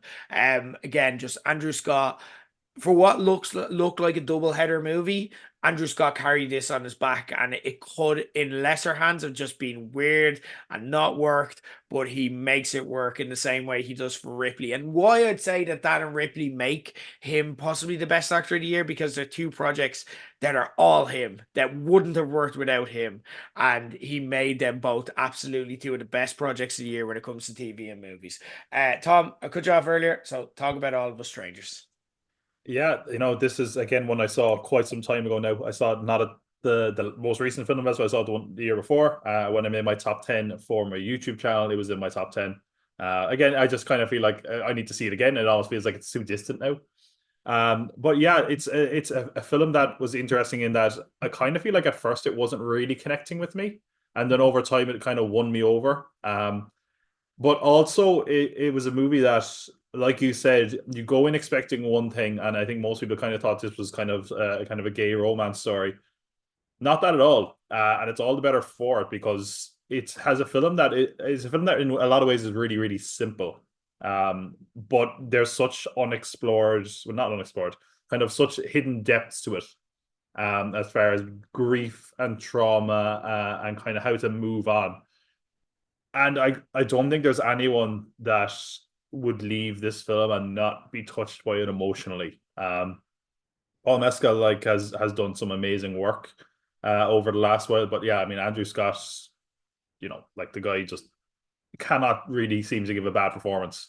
And together, I think they have great chemistry throughout the film. And yeah, like I mean, that song "Always on My Mind" is going to be stuck in your head as soon as you see it. And yeah, it's a very emotional film. That it feels like it has a lot to say about grief and trauma, and yeah, it's just a very interesting film, and it often presents itself as not interesting. So I think, yeah, you should definitely check it out. If you think it's one thing, chances are it's not what you think it is, and it's Mm. all the better for it. Yeah, I totally agree. Tom, let's move on to your number seven. This is one that again is it feels almost like a populist choice this year. Kneecap. I have a higher. You I'm do. so Well, that's sorry. I good keep to cutting you off. hear. I have a higher. We'll move on to my number seven. I think this will be another one that I don't know if you've seen. I don't think I've heard your thoughts on it. So if you have seen it, I'd love to get your thoughts. Yo Capitano. No, I've not seen it. Oh, treat yourself this Christmas. Oh, it's Yeah. very good. Not before Christmas. Like it's like in the Christmas mulch after the week afterwards, and you're just Yeah. binging a lot of stuff. Throw this in the mix. It's but like get ready. It is quite heavy. I named this my favorite movie of April last year, and I called it a road movie gone wrong. And that's kind of at the heart of why Matteo Garoni's movie about two Senegalese teenagers who try to emigrate to Europe works so effectively, where similar others have been interesting but not captured me in the way that this did. At face value, El Capitano is a damning look at the kind of perilous but booming migration journey for those seeking a life elsewhere, or a better life elsewhere. And I'd never seen that story told so effectively. Um, like, and that's just part of why this movie works. You see how at every single juncture these dreamers are exploited, whether it's by those they pay for the privilege to help them, or the police they encounter who should protect them, or by simple opportunistic kidnappers who this is just their day-to-day job. They know people are going to be emigrating here, so they kidnap them to exploit them, and it is literally their 9 to 5, and then they go home and have a Sandra Huller type meal at the dinner table, because they just see these people's desperation as great motivation for blackmail. Um, it tells that story and doesn't hold back a single inch. Like this movie is at times harrowing to watch, and it reminded me actually in a weird way of the time I went to Vegas a couple of years ago, and on my very first night I got robbed. My hotel room got robbed. And if any of my mates who are there are listening right now or have heard this story before, they'll be like, here he fucking goes again. But I tell it because I'll never forget the worst part about being in a place where nobody spoke to, gave a single fuck about me, and how vulnerable that made me feel being away from home and just nobody caring. But then again, when you think about it, I still had an iPhone. I still had access to cash and a family that I could call upon if I needed. And even then, I still had a great holiday after that. But I do remember that shit feelings and seeing how exposed that these people are with none of those privileges and all of the danger was genuinely traumatic to watch with that in mind. So you'll probably be surprised to hear me say, with all of that in mind, like I've said harrowing, I've said traumatic. You probably find it really weird for me to describe this as one of the most uplifting movies you're going to watch this year. Traumatic but uplifting, that whole thing. And that's because while yes, it is incredibly tough to watch at times, instead of making it kind of a fist waving case studies of the perils of migration, it instead focuses on two young Dakar natives and their friendship and their optimism and their daring to dream is endearing as we meet them and adds stakes when it appears that the worst fears or the warnings of others are actually coming to pass. But also, in that kind of kids are really resilient way, no matter what shit show life throws their way, their optimism and their hope is unbreakable to the point that there are times where you almost want to punch the air in delight when good things happen too. And they do happen in this movie. It's not just all kind of torture porn or like that. And that's incredibly difficult to do well because I think the likes of Blitz tried the same and it just came off as really hammy and unrealistic and tonally strange, but this retains its really authentic vibe, like while at the same time, like I think kind of the choice to shoot it on location in Dakar and use unknown actors and locals, I think it really helped it out a lot there. Like if you've seen City of God, they use a kind of unknown cast, like that just gave it an authentic feel, and this kind of benefits from that too. Lastly, it's really visually stunning. Like a lot of the times with international movies like this, you get a lot about like kind of the long scenes that get you kind of intimate with the local customs and traditions, which is interesting, but budget constraints kind of don't give it a lack of scale. But the scale here and what they miss is kind of the full scope and beauty of the world and feeling like you're in the place, whereas Garoni brings that scale here and it's a visual treat, so it's something you feel the benefit of going to the cinema, which is a real treat for such a localized movie that you'd probably watch on Mubi because you heard a recommendation and you watch it on the small screen. It feels small screen. This is big, it's cinematic, it's beautiful to watch, so it feels like you're going traveling and you're experiencing this with them and you feel the better for having done so. So harrowing, traumatic, beautiful, uplifting. Somehow all of that makes sense when you've seen Yo Capitano. It's a fucking roller coaster and it's brilliant. The worst thing about this is I remember when you talked about this last time and I actually bought a ticket to see it and then Oh no. I got so swamped I didn't get to it and it's Oh totally slipped my no. mind. So there we go. I'm gonna have to see it now. That's over Christmas when I feel like, bring myself down a little bit. Yeah, when you want to be traumatized but uplifted at the same time. Like it's a weird vibe to kind of tap It's a into, weird but it's a very specific feeling there. like I no, but look, you walk away from this happy you watched it. That's all I'll say. Like I won't get into Yeah. it more because then you start getting into plot. Let's move on to number six. Tom, you're number six. Number six for me was American Fiction. Have a higher. Tom, I'm so Oh my sorry. goodness. I don't know what I don't know. This is not what have you got a top 20 or something? What's going on here? Like, this is insane.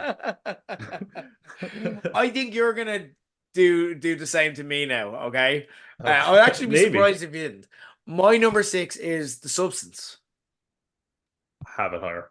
Yeah. I had a feeling. Okay, so right, we'll flip it back to you then. Number five. Okay. Number five. This is one that I think I don't think it's going to make your top 10. I'm not sure, but it's a surprising one for me, and I'll explain why in a minute. But that's the holdovers. It is my number five. We're matched, so we can talk. It's my Oi, number there we five. go. Yeah, there we go. So this is an interesting one for you because again, I saw this at not this film festival, but the one before it. So I saw it just before Christmas, which was perfect because I think the release here came out in like February or something, really oddly. Um, I don't know, is this going to be a surprise to anyone? In that time frame, I have seen this film more than any other film. I have seen this film three times this Whoa. year.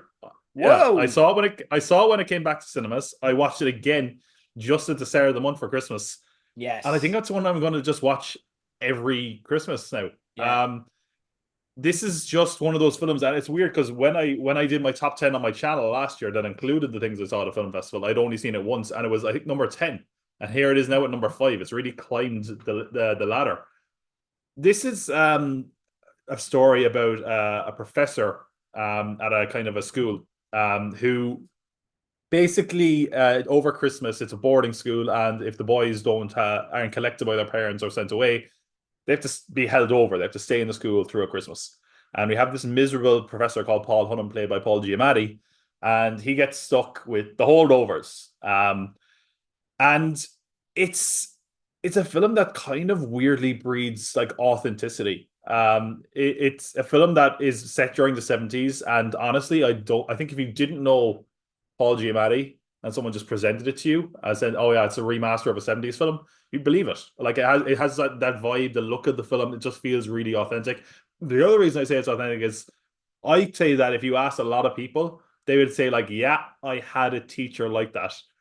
Um, like there's some lines that Paul Giamatti busts out in this film where I'm like, I'm sure I've heard a teacher say that at some point. It's like Mm-hmm. where like at one point he's like one of the students goes, "Sir, I can't fail this class," and he goes, "Oh, don't sell yourself short. I truly believe you can." You know, um, Yeah. and the film is so rife with one-liners like that. Like at one point, like one of these starts giving out to the students, and one of the students just goes, "I thought all the Nazis were hiding in South America."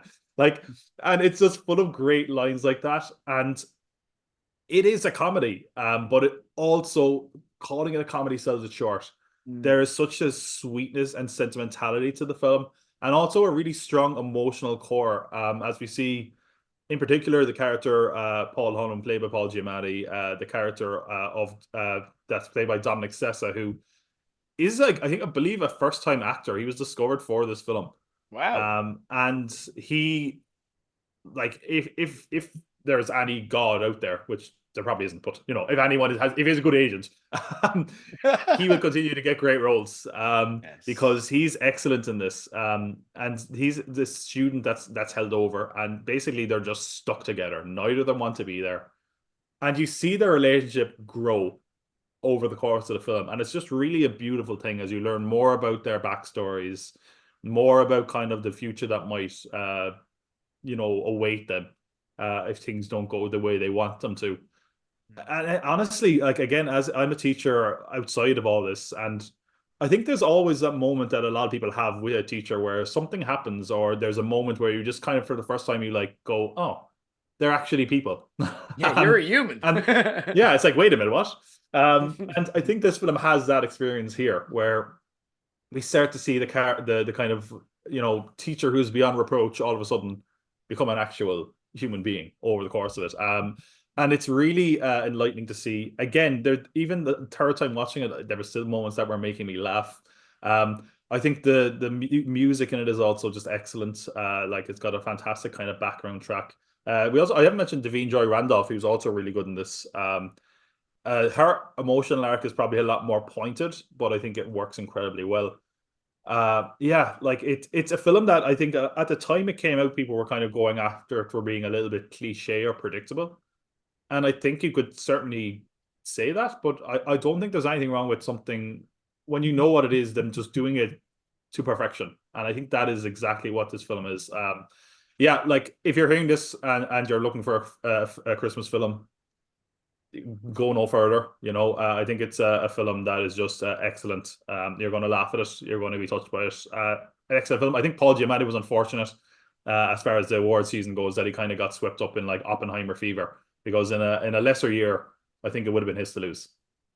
The best Christmas movie since I don't know, like Yeah, it's genuinely like it's one of the greats. Like it yeah, should be listed with your Die Hard, your Home Alones, your It's a Wonderful Lives, your I don't know when the it's last Christmas movie this actually fantastic is, and it's going to be yeah, so exciting for me to watch it at Christmas this year. I'm very jealous of you getting to do so last year. I watched it; yeah. it was so jarring watching it in like late January, and I'm just And like, oh, I'm just over these emotions, but you're telling this so good.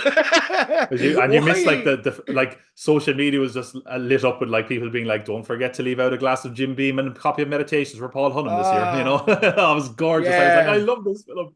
It was such a baffling clerical error that that was missed by the people who organized Ho the ho ho! release. Happy It's February. yeah, it's going straight into the annual rewatches, and it's fantastic and it deserves it. Um, I think it's going to appeal to one or two people, either people like me who love Christmas, but who've had to go through some shitty ones. And I think that's probably everyone, you know what I mean, who loves Christmas. Like, no one's had a perfect Christmas record if you're older than like 10, 11, 12. Um, or people who've kind of shunned Christmas for their own reasons, but there's that little spark inside of them that they'd like to find meaning to it again. I think this will help give that to you. Like it's great because there's a curmudgeonness that kind of gets, an ice hearts that get melted, and this is the type of movie that would melt an ice heart as well. It's masterfully directed. I loved the direction of Alexander Payne. Like you said, it felt like just a legitimate 70s movie. And to your point about predictability, yeah, there's an element of that, even though I disagree to a point with the way it ended without getting into it. I think the ending subverted a lot of that and like answered that and felt very true to life, but like also didn't ruin anything. But at the same time, like it's not predictable, it's familiar, and that's what it's going for. Like even the way it's shot, with kind of loads of old kind of title cards or frosty filtering of the picture to look like a 70s movie, it just feels so nice and warm and like a fucking glass of like hot chocolate they only drink every year around Christmas. It feels that way. Don't know why you drink hot chocolate in a glass every year at Christmas. That's psychopath behavior. A mug of hot chocolate. And that helps you bring you back to that simpler time in your life where you watch movies like this and it subliminally conditions you for what's to come. It only won the one Oscar last year, and for me, my controversial opinion here, I wasn't that into Davine Joy Randolph's character and her arc. I thought she did well. Like she hit the brief, but I just thought it was a bit tacked on. I thought it was a bit, yeah, and I just didn't get why it needed to get so much energy beyond let's get her an Oscar. But again, that's not a criticism of her or what she does. She nails the brief. But for me, this is Paul Giamatti's and Dominic Sessa's movie, and they bossed this from the word go. They were both fantastic and the stars of this movie. And again, for them not to be the people that get awards recognition is kind of a bit sick. They begin the movie as kind of familiar archetypes from this era. Again, everything about this breeds familiarity, but then they take us on this really complex and nuanced journey that means so much, but never feels kind of maudlin or overly sentimental just for the sake of it. And like I said, the ending just made a lot of choices that I thought were brave and just shocked you because you were just so sure you knew where this movie was going because it was so familiar. And it's really interesting, and I like movies that make interesting choices as well. And I think they could have easily just gone the easy route, and everyone would have loved it. But to actually go, we'll actually upset a few people here. You know what I mean? We'll actually kind of just slightly do some twists again, like without getting into it. Um, I thought it was really, really good, and I'm really psyched up now, and I can't wait to watch it. I'm glad we both had it, and we both had it at number five. There, we agree on one number. Um, let's go to your number four. So I mentioned this. I can't remember what month it was about. You hadn't seen it at the time. I don't know if that's changed since. I don't think it's an easy film to see currently. Sing Sing. on my list. Yeah, so this is an interesting one because it had a really, I don't want to come down on the release of it because I think there's a reason they're doing it this way, but I've even seen people criticize the release of it in America where it kind of came out for a very brief window. It's disappearing. I know in America they're re-releasing it, hopefully in the build up to award season. That's what they're hoping, certainly.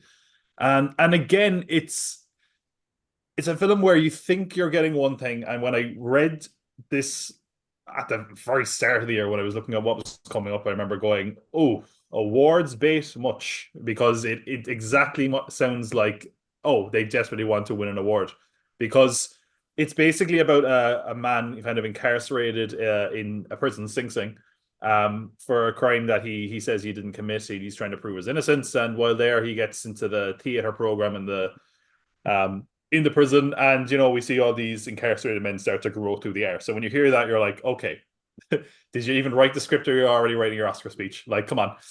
It feels very baity. But when I kind of sat down to watch it, I was really touched by the whole thing, to be honest. Like, it's very much a film that, while it could be very dry and boring, it has a real sense of humor and sort of self-awareness to the whole thing. The only problem I have with this is that I'm trying to recreate the experience I had with it, which is there's something involving the production of this film that I didn't know going into it. And I think if you don't know that, it helps add to the experience a little bit more. So I don't want to talk about too much about it, but basically, Okay. we have all these prisoners who are all, at this point, some of them are kind of seasoned actors because they've been in the program for so long. And we're seeing that for so many people, it's therapeutic. You kind of hear a little bit of their backstory and how they've grown. You even see people who have, left prison and come through the program and come back, and that kind of sets off lots of kind of worries in the men who are incarcerated because some of them will never get out. Our character, played by Coleman Domingo, who again just continues to do some of the best work in Hollywood at the moment, is this really interesting character called Divine G, who's like really well spoken, really articulate, a fantastic writer who has certain ideas of what play should be and what the art should be, and he kind of invites another person into the fold and starts to see that bringing this person in has made the whole process for him a lot harder, and you kind of think it's going to go one way when you hear all that, but instead it kind of becomes a story of what does art mean to us, like so for some people it's their only escape. And you see that people kind of develop over the course of the film. One of the characters that we kind of write off, we see him grow as the film goes. Again, it also, as much as it can sound really dry, it's also incredibly funny. Like it's all these inmates who, at one point, he's written like, "Have you written anything for us, Divine G? Have you written a script?" And he's like, "Oh, I've got this," and he lays it out, and you're like, "Oh, that sounds very intellectual." And then someone's like, I want to do a time travel story. And someone else is like, yeah, well, I want, the Terminator to be in it. And someone else is like, oh, well, I want to do this. And basically they end up with like, a fucking camel of a script to put on. And it's a film that could have been one thing that I thought was incredibly well done. I thought the characters were really, really believable. There's a lot of emotional gut punches in it. Some which work better than others. There's one thing they kind of set up, and as soon as you hear a line of dialogue, sometimes where you're like, oh, they clearly said that because they're going to refer back to that at the end, and because of that, I know how the film's going to go. Mm. But again, this is I thought a fantastically made film. The person who directed the film and wrote the film had some involvement in these kind of prison art groups, so it had a sense that this was relatable and quite true to life, and certainly I could believe it seeing it. I feel like it's been kind of overlooked by a lot of people. Again, that could be the release schedule. Maybe I'm seeing something that wasn't there, or maybe it's just a case that I thought it was going to be one thing and it wasn't. But I thought it was very enjoyable. I thought the performances were good in it, so I certainly would recommend it to people. It's been in my head since you recommended it, and Mm. I'm like, just the way timing worked out, I'm like, right, it's going into the Christmas scrum, and it's going to be Yeah. watched like before the end of the year. So I like again, we're going to revise both of our rankings by the end of the year because we're only recording this around mid-December. So Tom's going to obviously put out his rankings. I don't know if I'm promising that. I don't know actually if you have a plan to, but No, I I just will. know you I do. will. Yeah. Like And shit, he so am signed me up to I do this. on New Year's Eve. Yeah, apologies. I'm already getting you to do a whole like long show over. But yeah, so like yeah, that I'll have this. I'm gonna give my full rankings of every movie I've seen this year. So it is gonna be in it because I will have seen it. I think something else because since you've said it, I've started to notice that it is getting a lot of the right things said, but in a very Mhm. quiet way, and it's slowly building a bit of momentum to the point that in a weird year could this be a coda? Like, this is Yeah. getting that kind of buzz where no one thought Coda was going to win until literally it did. And no one hated it either. Um, but I think this is gonna like just I haven't seen it, so I can't comment on the movie itself. But Yeah. just knowing the familiar beats, knowing the people that are listening to, knowing what they're saying around this, it's just quietly building momentum. And I'm hearing a lot more noise about it now than I did when it was released, and that's at exactly the right time you want to start hearing I, about it. I think they're doing that also very deliberately. I've seen a lot of Yeah, people on yeah, Reddit yeah. speculate that what they're doing is they basically waited to see what the awards kind of landscape would look like, and then they're like, we might have a chance. Go, go, re-release, go, go, Yeah. go.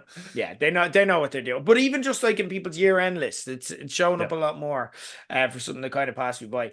Time to start, I think time to start like kind of hitting on the things that we've been putting off. At number four is your number seven, American Fiction. Yeah, that's Yeah. right. Let's Or American get Fiction was to my it. number six. Six, sorry. I recently rewatched well, Kneecap was your number seven then, yeah? Yeah. Yeah, grand. I recently rewatched Kneecap, ironically, to bring that up. And it begins with the narrator saying, every story you hear about Northern Ireland starts like this, and a montage of a load of bombs going off, right? That sensibility drives American Fiction, which addresses a massive pet peeve of mine about Irish movies, like Kneecap is kind of taking the piss out of there, but obviously also is a bugbear for many within black art too, of how every story that achieves mainstream success must be about the Irish experience, or in this case, the black experience. You can't just have like I spoke last week, kind of when I was speaking about my favorite show last year of 2024 was Say Nothing and Hazel Dupe's performance in that. And I started to love Hazel Dupe as a performer when You Are Not My Mother became one of my favorite movies of the last few years. And one reason for that is it's an Irish movie that isn't about being Irish. It's just a great fucking horror movie that could have been set anywhere, but it happens to be executed by great Irish filmmakers and actors. Similarly, in American Fiction, Jeffrey Wright plays a struggling kind of black author who's turned to lecturing to pay the bills and is taking his frustration out on his students as we meet him because he just wants to write some sci-fi novels, but that's not what the world wants from him. And we see this at one point when he goes into a bookshop to look for where his novel is, and he finds it in the black section, even though it has nothing to do with him being black. He's just a black author. In frustration, he writes a piss take novel about the black experience, and guess what? It's a fucking hit. But as he wrote it under a pseudonym and claimed it was a true story, he now needs to sell the story, and the movie begins to spiral from there. And if you listened to me talk about movies for long enough, you'll know that one of my big bugbears is us having to, again, something that potentially could be taken the wrong way, is us having to, around this time of year, for the next few months, every single year, having to have discussions about America's historical issues with racism. Okay, and it's just because we have to follow these beats because that's the release schedule that we're in, and it's a bugbear. Not because I'm not sympathetic towards. I want to be very clear there. Okay, or that there hasn't been great art about it, because there has, but because what we're fed in terms of content is the same heavy, now formulaic and kind of exploitative and very awards baiting content. So it's the same content we're watching every year. For obvious reasons, it's not fun or enjoyable to watch. And that's okay too. There's a lot of movies on our list that aren't actually fun, but they're really good and effective. But a lot of these stories also don't tell us anything new or fresh. And you can't ignore them because their awards voters are going to platform them. And because there's always so fucking many of them released, you don't know which one is going to be the one. So you have to see fucking all of them. You have to see 10 movies with the same plot. Or no, three different genres of the same movie. There's the really hard-hitting one that's actually going to like be physically gory and stuff like that. And then there's going to be the funny one where it's like about achievement and stuff like that as well. And it's just the same movies so that I'm forced to sit and bathe in someone else's misery and injustice for hours, not for the purpose of great art or telling new stories, but for the award success that they bring. So it's about personal ambition that I'm forced to bathe in misery.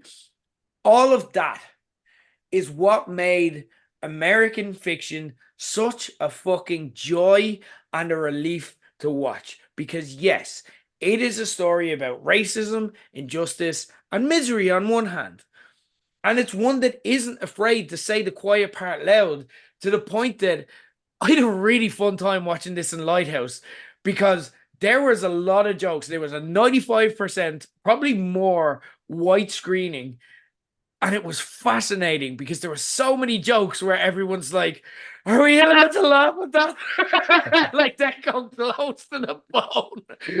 And it's like, is the movie making me think about, am I being racist laughing, or is it actually meaning the joke? It's very, very good. And that's good because it's a movie that keeps you alert, it keeps you on your toes. It means you're challenging your own biases and everything that comes in that. And these are all things that you'll hear me constantly talk about in the movies that I love.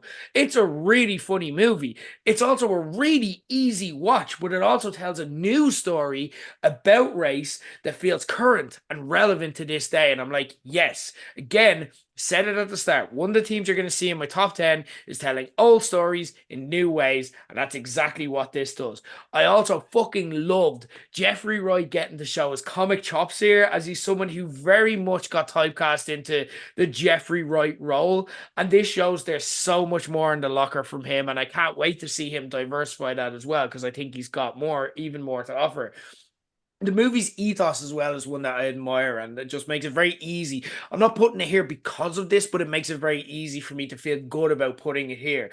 It won Best Adapted Screenplay at the Oscar last year, and in his acceptance speech, the writer-director Cord Jefferson spoke about how Hollywood can make 10 great 20 million movies instead of one 200 million blockbuster. And with a statue in his hand, I just thought it was so fucking powerful and credible, with this movie exemplifying what's possible. And you know, I love my MCU and I love my comic book stories and blockbusters as well, but I would fucking gladly give up a Deadpool and Wolverine for 10 American fictions. It's not even close. It's why it's number 4, and that's probably going to be the only mention of Deadpool and Wolverine in this year-end discussion. I love this movie. So clever, but so fun, so thoughtful and challenging and everything else. Big fan of this.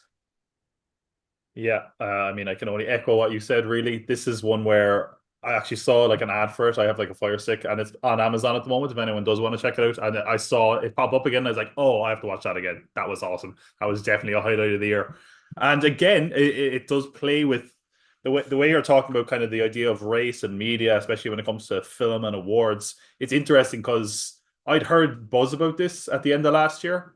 And by the time the awards got and the Oscars got nominated, I didn't really know much about it. I think it was the last of the Oscar films I actually saw that were nominated for Best Picture last year.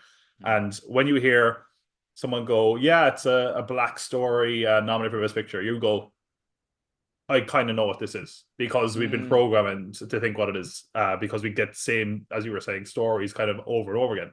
And this isn't that. And instead of being something that is a totally different or irrelevant story to race, it's about race, but it's exploring it from the other side of, which is, oh, your perception of race stories is kind of weird and racist.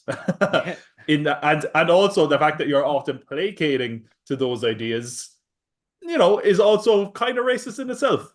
Now it does that in a way that could so easily have been heavy-handed, but it does it in the most humorous way. This is one of the funniest films of the year. Yes. Like for example, like just as an example of a scene, there's a scene where at one moment where Jeffrey Wright in character as this fake author. I won't say his name because even that is a good laugh. Um, Yes, that's what I'm thinking of. he, I'm like, what do I say? He gives a title of a book to his publishers, which again, he's playing a really kind of stereotypical version of an African American that they want him to be because it's going to sell the book he's Mm. selling to them. And he's like, gives him a totally outlandish title. Think there's no way they accept it. And of course, all the incredibly white publishers are like, yes, great idea. I think it's provocative, great idea. Like they're tripping over themselves, compliment him. Yeah. It's incredibly funny. And I said the same thing as you, which is that like Jeffrey Wright is an excellent actor, but he's often kind of in this kind of solemn, serious roles. Here it was like, give this guy all these sort of roles. Give this guy some variety because man, Mm. he just makes a meal out of this. Yeah. There's great performances in this across the board. Sterling K. Brown is excellent in it as well. Yes. And it feels like it's kind of like the medicine we often need because we get so much of like these kind of Hollywood ideas of race that kind of feel derivative or dismissive. And I don't even think that's just regards to black people. I think it's a lot of minorities are expressed that way. Like I mentioned before, I was talking about LGBT films, and so many LGBT films are just like it's miserable, it's sad, it ends sadly, and it's like there's loads of films that are the other side of it, and we're certainly getting that more as the kind of medium develops and grows. And this feels like it's like almost like the antidote to that. And I feel like before any other studio starts to make like a black film, for lack of a better term, they should watch this and just Yeah. think, are we kind of going backwards here, or are Are we we doing actually the trying to? thing? It's like oh my god, we're one of the publishers that said yeah, go Yeah. ahead, yeah, perfect. Yeah. Yeah, no, excellent. I think the ending is a little bit divisive. The ending is one where I'm not entirely sure it worked, but I mean, this is yeah one of the best films of the year. It's also like the feature debut, and I think first feature is written as well for Corey Jefferson. So it's like Mm. wow, like Yeah. like straight away very excited for whatever he does next because this is one of the best of the Yes. year. Big time. Tom, I figured out your top three. I just don't know the order. Just by deduction, and I know there's one that we haven't mentioned yet, but I just know that it's in there. And that is one that I share as well. Okay, I think I know So what I let's was. start with number three. Okay, number three for me is Anora. Number three is an R for me too. Hey, Okay, interesting. That leaves us a bit of intrigue then heading in. All right, because yeah. that's what I was just talking about. Okay, go for it, Anora. I think I know yours. So your two. Anyway, Yeah, well, deduction now can lead us towards. It's just a case of what finishes where. yeah. But we like last year, I think we had very similar top three. This year, apart from Nora, like our top two completely different. Interesting. Yeah. So yeah, Laura, like I mean, we only talked about it last month. Mm. So there's only so much I can say, and that isn't repeating myself. But Sean Baker has made so many interesting films about kind of people like on the fringes of society, and does it in a way that isn't, I mean, we just same way we talked about American fiction. A lot of time people tell those stories just because they're like, oh, let's make this miserable and then therefore win awards. He does it in a way that's kind of empowering and interesting. And here with the character of Nora, played by Mikey Madison, he's got a story of kind of a sex worker and a character that just, and especially sex workers in film are so often made to be just horrible people or like just made to be like kind of really, really depressingly sad and unrealistic to gain our sympathy. Whereas this felt like an actual character.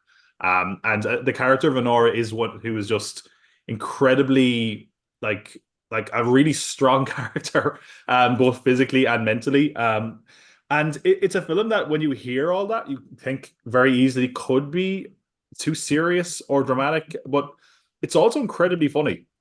Basically, the story is that Honora is this dancer in America, and basically all of a sudden she starts dancing for this rich young Russian guy who starts paying her to basically be her girlfriend, and then all of a sudden he says he wants to marry her.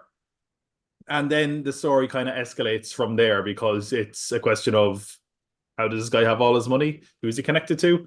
How is this going to all play out? Last time we talked about it, we kind of made connections between like Fargo. That's one that jumped out. I also thought of Uncut Gems watching this. It's incredibly funny. It's also one where you're just constantly at the edge of your seat, both enjoying it and waiting to see what happens next. And also for me, I was kind of tense. I was like, God, I hope things are going to work out, but I don't know what that will involve. You know, there's a lot of like I said, Mikey Madsen is someone who I've seen in other things in the past, but this was like the role for her. You know, it was like this is that. Let's see how you can do out on your own, and man, she absolutely nailed it. And I think that this is going to be kind of when she becomes an even bigger star in the next few years, are going to say, "Oh yeah, and Nora is when that started." And then we have all these other actors who are like, you know, like actors who are apparently of note and a big deal in like some other home countries that are just excellent here. We have, Toros is kind of one of the handlers in Russian. He's this character that like when you see he's built up to such a degree that you think it's going to be amazing, and then when he's actually there, you can't stop laughing because of Yeah. how wrongly everything constantly goes for him. We're also even seeing like some awards was for a character that when you first meet him, you just think, oh, Russian henchman, because we're used to that whole trope. And then they managed to give him such depth and like watching him kind of grow and warm to Nora and their relationship kind of develop over the course of the film is incredibly excellent. The character of Igor, played by Yura Borisov, Yeah. it's just a film that like is kind of totally bonkers in the best way. Like we like when I saw this, it was just an audience laughing hysterically consistently to the point where I'm like, I actually think I might be missing parts of the film here. Mm. But like, yeah, it's a film that you can't, it feels like you can't really predict. It like just keeps going. The pacing of it is excellent, even though it's quite a long film for what it is. It's like 2 hours, 20 minutes. You're never going to be bored with it. It was, I believe, the first American film since The Tree of Life to win the Palme d'Or. And when Yeah. you see it, you're kind of like, yeah, it deserves it. It is a hilarious film that also has, there's moments where it feels like there is something kind of true to life to it as well. I kind of mentioned before that they were kind of marketing as a fairy tale. You can kind of see that side of it as well. And yeah, I don't know how easy it is to see at the moment, but I'm assuming it's going to come to streaming quite soon. It's a darker film. It's getting a lot of awards buzz, and it is kind of not, like a couple of years ago. I don't think the Academy would have looked at this. I think like they've kind of had some changes in the last few years where they're looking at more um subversive films, darker films. And I think because of that, this is something that you will see discussed around awards time. And yeah, I think if that gets more people to check it out, that's an absolute win because this is one certainly that people should check out. It is hilarious, a little bit weird, dark, and just consistently engaging and quite tense. But yeah, you're going to enjoy it regardless, I think. Honora is going to be available digitally. It's actually this week, so Oh, excellent. perfect. Yeah, unfortunately, not getting a kind of big streaming release because I feel like it's one that could get the Saltburn vote, like the thing that everyone watches and loves over Christmas. Like I feel it's Yeah. really in that zone. Um, so the Golden Globe nominations that came out last week made it pretty clear that the award season was going to basically Barbie my top two movies of the year, and kind of just not give them the love that I feel they deserve. So for me, this now becomes the everyman pick of the bunch that we have to get behind, like real movie lovers who enjoy good times at the movies. So we don't have to pretend that Conclave was the best movie of the year because it wasn't. It's not a bad movie, but it's not the best movie of the year. It shouldn't be in that conversation, but it's going to be because it ticks the right political boxes. And I'm fine with getting behind this because Baker has built great credit with critics and movie lovers willing to go even slightly outside of the mainstream. And it's long overdue that he gets his moment in the spotlight of recognition as one of the best filmmakers out there all day.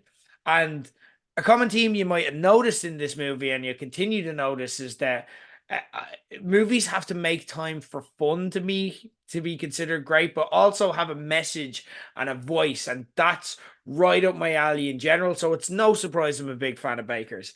We spoke about it again, so you can go back to our November the movies proper review of the movie. So I started to think like, what else could I say about this? And a point I kind of wanted to expand upon was my comparison and contrasting this with a Tarantino kind of caper movie, which at times it feels like, but he makes some very different choices. And I wanted to look at that. Because if you've seen the trailer without giving anything away, I can juxtapose it kind of well with a Tarantino movie. Um, because the central scene is one that's featured quite heavily in the trailer, and that it's kind of the movie's trademark. It's a home invasion scene where the billionaires hired goons spark a physical confrontation with Honora, and her spoiled brat kind of boy wife essentially. In a Tarantino movie, the scale, and this is Tarantino's one of my favorite directors, by the way. So this is not a criticism of him, but just to kind of contrast it with something we're familiar with, and then how that can be done slightly differently, but very similarly. In a Tarantino movie, the goons are like skilled assassins or gangsters, and Honora is this like Kill Bill style hidden ninja skill set to fend them off, and it's badass, and it's Tarantino's version of woke, where he's like, yeah, women can kick some ass and show their feet. In a Sean Baker movie, though, these are basically handymen who get odd jobs given to them by a priest.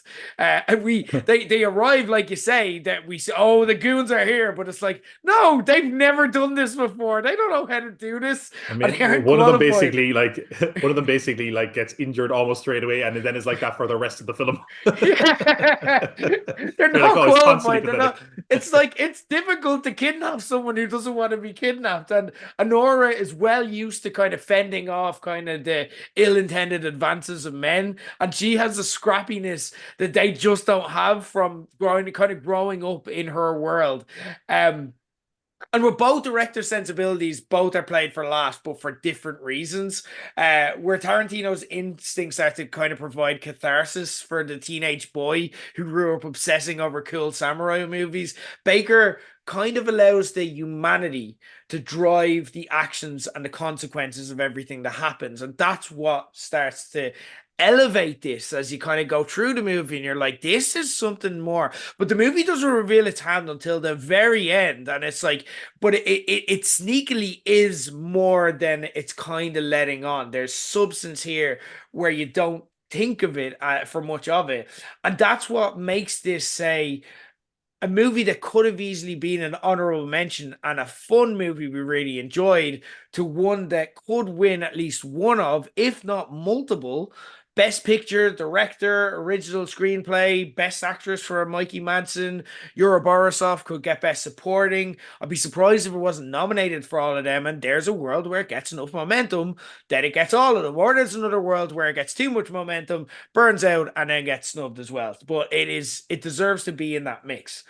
Aside from one of the movies in my top two, and maybe Wicked, it was the most wild ride for an audience I had in any screening this year. It was so much fun. But on top of that, by the end, it packed such an emotional gut punch that you felt like you had the energy of Wicked at one point, but you felt like you were walking out from Schindler's List, that you're just like, holy fuck, holy fuck, what do you have to do to me, movie? And that is incredible, because I just never saw this movie. Like, and I'm very familiar with John Baker's work. I just didn't think he could do that. And it was just like, fuck me. Driving that reaction is kind of great, natural, but really affecting central performances from the likes of Madison and Yura Borisov, who's going to be, like I said, right in the best supporting actor scrum too. That instantly kind of grounds us as an audience and make us feel like we know these people, and we're kind of trawling the streets of Jersey and Vegas with them too. They're our friends, and this is a mission gone awry, or there's a night out gone awry that we'll just never talk about because it's too fucking shameful for all involved. It is an excellent movie. One that sneakily ticks a lot of the best picture boxes, but also lets the why I think it has a real chance is because it's one of those like Everything Everywhere where lets the Academy kind of think they're cool. They're like, oh, Yeah. look how cool and new and interesting we are. So while also really saluting the filmmaker and Baker who deserves it. So love this movie, big fan. I hope it does well at the Oscars, because I don't think my top two are going to do well. Speaking of top two, it's near that moment where we will be able to guess each other's number one by the power of deduction because we've already figured out what each other's top two is. So, Tom, I'll let you go first. In a number two for you. Number two for me is The Substance. Love it, love it, love it. Yeah. On my list as number six, I think I want to say. It's number six for me, number two for you. But I'm a big fan of having this side, the substance. Talk to me. Yeah. I mean, I think it's one of those ones that has gained a lot of momentum. It's really heartening to see in a really weird way because, as someone who loves kind of extreme body horror, this is the first time it's kind of feel like the masses have been like, yay, that, because it is presented in a much more I suppose manageable packet because it has Demi Moore, Margaret Qualley, Dennis Quaid, and it's kind of all flashy and presented in a real super hyper sexy way. And then you watch it, and there's moments where you're like, oh god, this is disgusting. Um, and I think that's what's interesting is there are a lot of people kind of going to see it. I mean, was it Kim Kardashian said it's like the best movie ever or something? Or Katy Perry. It's like these people where you're like, okay, this is like entry level body horror for some people. But when you kind of get down to it, there's a really interesting kind of examination of celebrity and aging that a lot of these sort of body swap films tend to have. It is a movie about what would you do if you could kind of be forever young or kind of live forever essentially. And it does that in a way that is interesting and disgusting in equal measure. There's a sort of Cronenbergian, even John Carpenter kind of level to it at times. And I think it does incredibly well is it sets up a kind of a world and kind of rules to this world without it being overbearing. A much lesser film would have had all this exposition and just totally tanked it and had you checked out. It does it in a way that is incredibly unique and is totally palatable without ever feeling like it's explaining the rules and saying, hey, before we have fun, these are the rules of the game. It never does that. It feels like you're learning along the course of the film. And what I also thought was great is as you learn those rules, your brain starts spinning. You're like, okay, well, what if this happens? What if this happens? It gave me every possible permutation I could think of with all these rules, and it even went further beyond that to the point where I was like, didn't see that coming. Holy shit. It is also really an excellent return for Demi Moore. I think she's good in this film. Some people have been kind of saying that she's, kind of playing, the hits or kind of just doing kind of phoning it in. I thought she was quite good in this. And I feel like she, for an actress of her legacy and her standing to kind of go for a role like this is pretty interesting. And I think that you needed somebody like that to anchor the film and the themes of the film, which is the kind of, the days of celebrity past and how you can kind of latch onto that idea. Margaret Qualley, I mean, has been such an amazing actress the last few years. This is one where you can't really deny her star power here. And it's also a great kind of film for a great, well, I suppose it's not our first film, but it's kind of definitely going to be the one that people kind of think when she broke through is Coralie Fargette, who wrote and directed this film.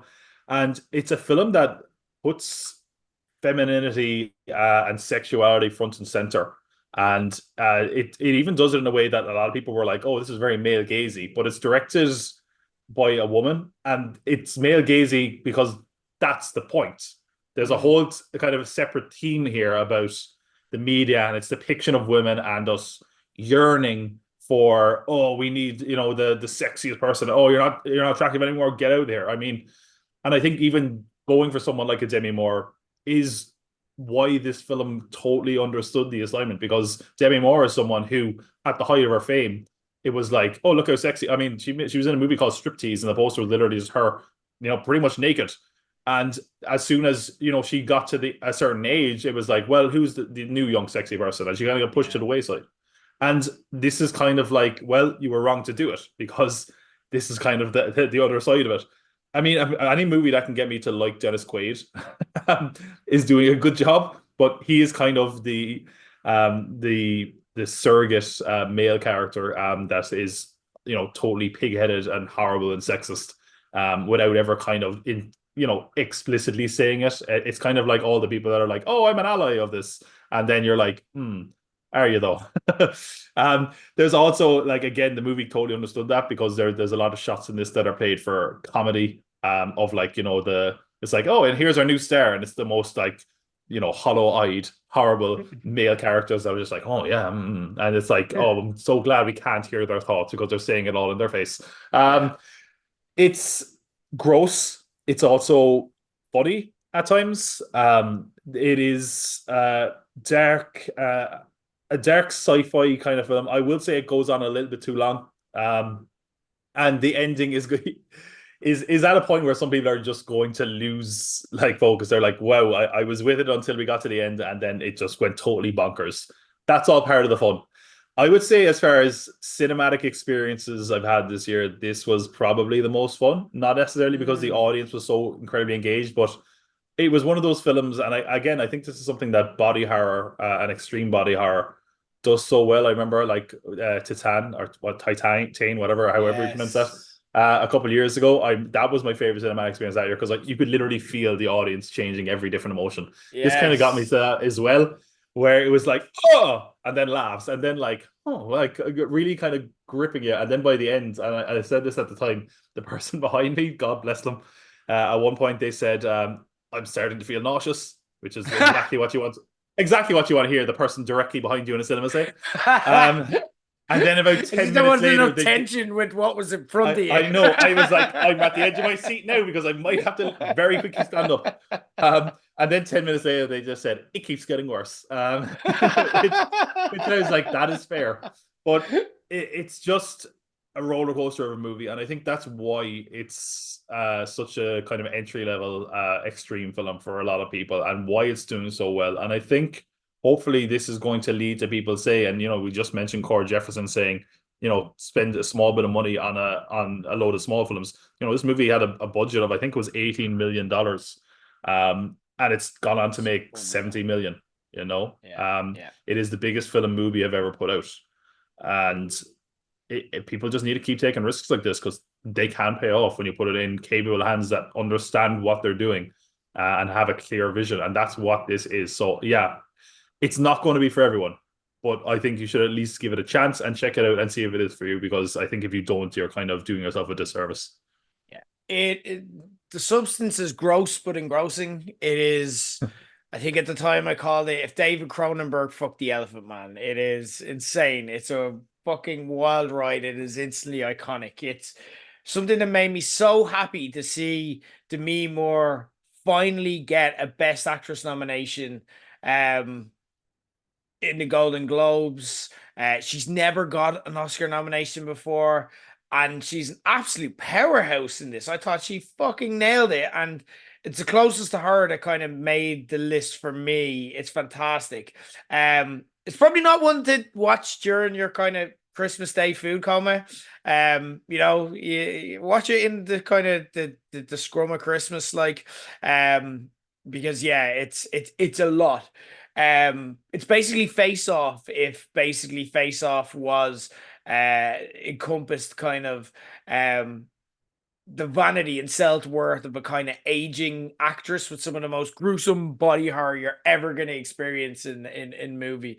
Um Demi Moore's character, she's still relevant when we meet her, but she's at the turning point where the absence of the male gaze is for movie executives like Dennis Quaid's Harvey, which is just yeah, it is named because of that. Like it's not a subtle movie. That starts disappearing, and obviously then she starts swapping bodies with Margaret Qualley, and doing so relives her meteoric rise to stardom, which becomes intoxicating. And if that all sounds in any way complicated, then blame me, not writer director Coralie Farjat, who makes the high concept so easy to follow and keep up with as it goes along. It is a joy, apart from when it absolutely disgusts you and makes someone nearly get sick on poor Tom. Oh, That is, of course, like if you have a strong stomach, because the price of this and the physical and mental toll it distracts from you should be high. And the movie is as subtle as a brick.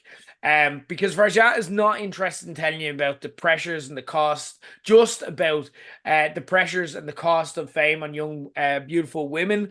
From putting the camera disgustingly close to Quaid's mouth as he chomps on a lobster, to the blood, tears, and pieces of yourself you give up trying to remain beautiful enough for a fickle Hollywood to keep you as their starlet. And it's also interesting in telling you about how the same people who kind of build you up and give you those expectations of life that kind of fit into your self-worth can, in the flick of a switch, just make you feel like a disgusting monster.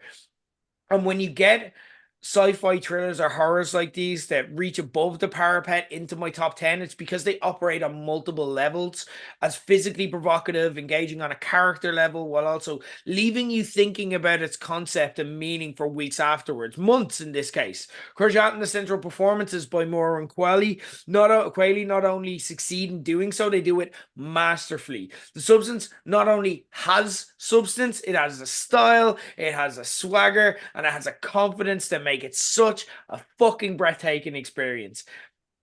I agree about the ending. It's not for everyone. It isn't afraid to swing for the fences, and that was something we saw happen quite a bit and succeed and fail to varying levels with high concept movies like Blink Twice or Longlegs.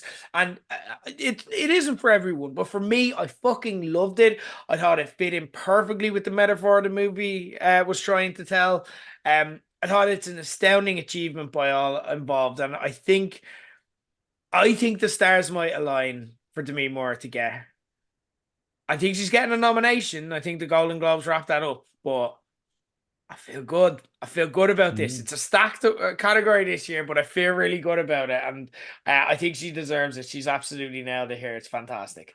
So that's your number two, which means I know you're number one, but we won't reveal it to the wider audience yet.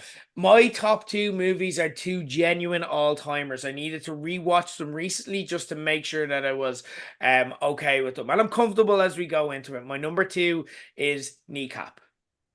I watched this again at the weekend just to be sure, because that it wasn't number one of the year, and it made it difficult for me. I am sure, but this holds up and hits just as hard as it did the first time I watched. Even when you know the jokes and the beats, it still gets me. That's so hard to do with a comedy. Every time we kind of step back and consider the great movies of the year, when there's one with a message or objective, it's generally a bit kind of heavy handed or eye rolling.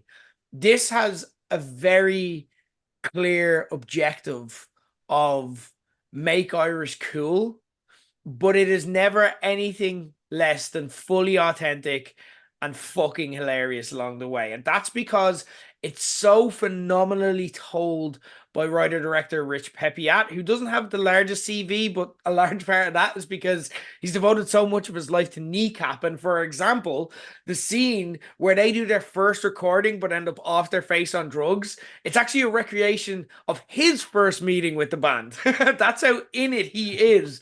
He spent so much of his life, and that gives the movie an almost symbiotic feeling.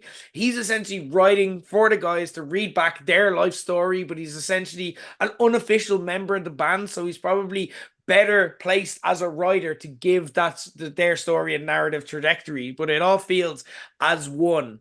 And it's perfect for that. And an hour and 45 minutes, it's such an easy watch that it felt like when I watched it the second time, it felt like I'd watched a 20-minute episode of a sitcom in the best way, because I'm just like, that was fucking brilliant, but it was just over like that. It's so tight. Not 1 second in the movie feels wasted or baggy or pointless. Everything makes sense. Everything hits. Everything's either there for a reason. And sometimes that reason is just to make you piss yourself laughing because it's an excellent line. It is gag a minute to the point that I felt so bad for a lot of writers or reviewers from outside of Ireland, because I'm like, you just aren't picking up on half of this. This is fucking amazing. And like, I think as well, like what like kind of makes it so fun for me is the style with which it tells the story from a writing standpoint. Like, how do they keep reminding us that they're young?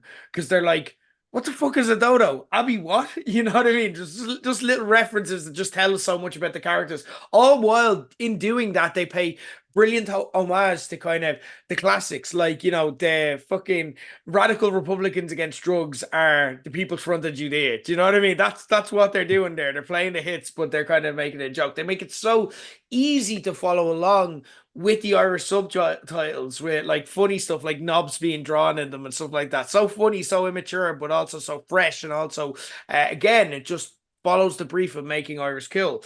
We spoke about this when we reviewed it initially, but the acting of the band itself is so disarmingly good. Like, you can draw comparisons with Eminem and 8 Mile and be like, yeah, but he's only playing himself. But you can never ever feel a gap. You've got Michael fucking Fassbender in this. You've got some great actors in this. But they're the stars. They carry the movie on their back and they fucking nail it. They never feel like you're making an allowance for them to be rappers so they can star in their own movie. It's just no, they fit, they nail it. Um, it manages to combine humor, so incisive, so biting, and like I said, so quick to half the reviews I read just didn't twig half the jokes. Like, at one stage, a character says, "I'm gonna blow you like a Brighton hotel," and I'm like, 90% of the non-Irish audience are UK as well, might, but right over their heads, and they just throw that shit away. Fucking brilliant. But it also has genuine stakes that you buy into, because while Pepiot admits taking dramatic liberties with the movie, we also still have no idea what's true and what's not with the teams and the political climate that they're living in. Any of it could be. But even the relationships with the characters work. Like, Liam Oak and Georgia are my favorite couple in the movies this year, bar none, fighting both political ideologies that have been bred into them with their intoxication for each other. And I spoke last week about my favorite show of the year, Say Nothing, about how we finally learned how to make truly great art about the Troubles. And that applies here. You have to kind of be emotionless and not take a side in the art you make, and take a step back and kind of see it all for as pointless as it is when you kind of look at it, and hold everyone to task, even if they're on your side of the fence, or it just kind of reads as propaganda and undermines the project and the story you're telling. Kneecap are very much in this. They're in this mix these days. Like, since this movie's been released, they've sued the British government, made a big dramatic fucking social media post about taking the King's Pound and so on and so forth. Um, but they're also really objective in the way they tackle this. They're able to laugh as much as themselves and how Republican they are, as they are the Orange Men and their silly marching bands. But we're saying nothing does that with empathy. Kneecap does that with humor. And that is just as powerful a weapon. Both see all of their characters, no matter what their background, as people first, and their decisions as something that they're accountable for, rather than just the inevitable consequences of grave injustices that are kind of hand waved because it's just a different time, or that's the way it is there. We see this when Liam Hogan and Georgia are arguing about him screaming Brits out at a gig, and we kind of have that argument play out where it's like, no, not you, Brits out, like MI5, this and that and the other. And she's like, but I am a Brit, and you have to reckon with that.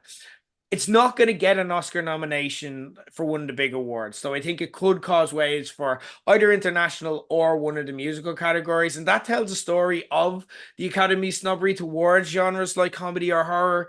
These genres are just tools for telling stories, and they can tackle certain subjects in ways that other genres just don't allow them to. And this movie showed that, in the same way The Substance showed that it can tackle subjects that, couldn't be done with just a kind of generic Oscar bait drama. It's not my top pick, but that is a technicality.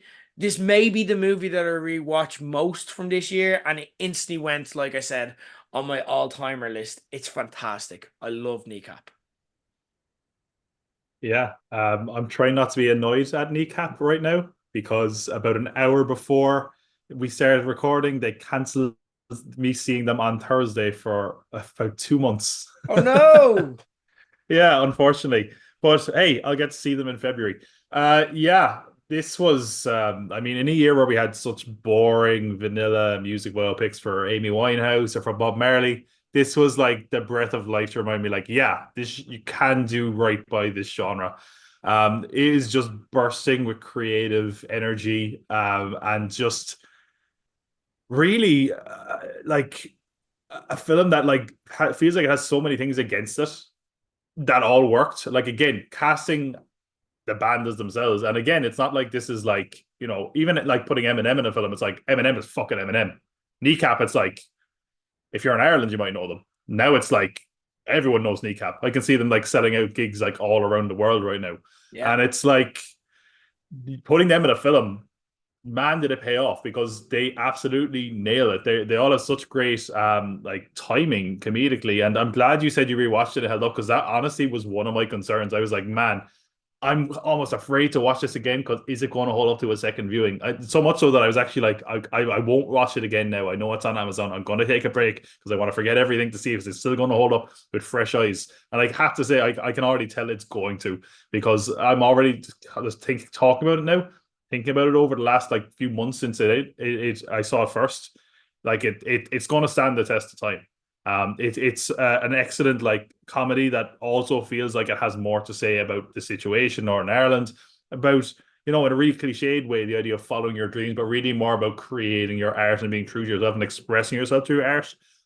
They honestly accomplished their goals as far as strengthening the Irish language here, because I've had people say to me after having seen the film that they're like, man, I wish I made more of an effort with Irish in school. And even people saying that they want to that they want to kind of take classes now or put an effort in to speak Irish. And as someone who's like a fluent Irish speaker, that was such an awesome thing to see, because at the end of the day, telling people, oh, you should learn Irish is part of your, like, they can only hear that so many times. This is the message that young people need to hear. Now, it's funny, I said that to someone who was like, yeah, I went to see it with my son, and like, I'm great for all the pro Irish stuff. And then also the pro drug stuff. I wasn't sure if I wanted that so much, which I'm like, yeah, that's fair enough. Hey, maybe a little bit of drugs, a little bit of Irish, you'd work out fine.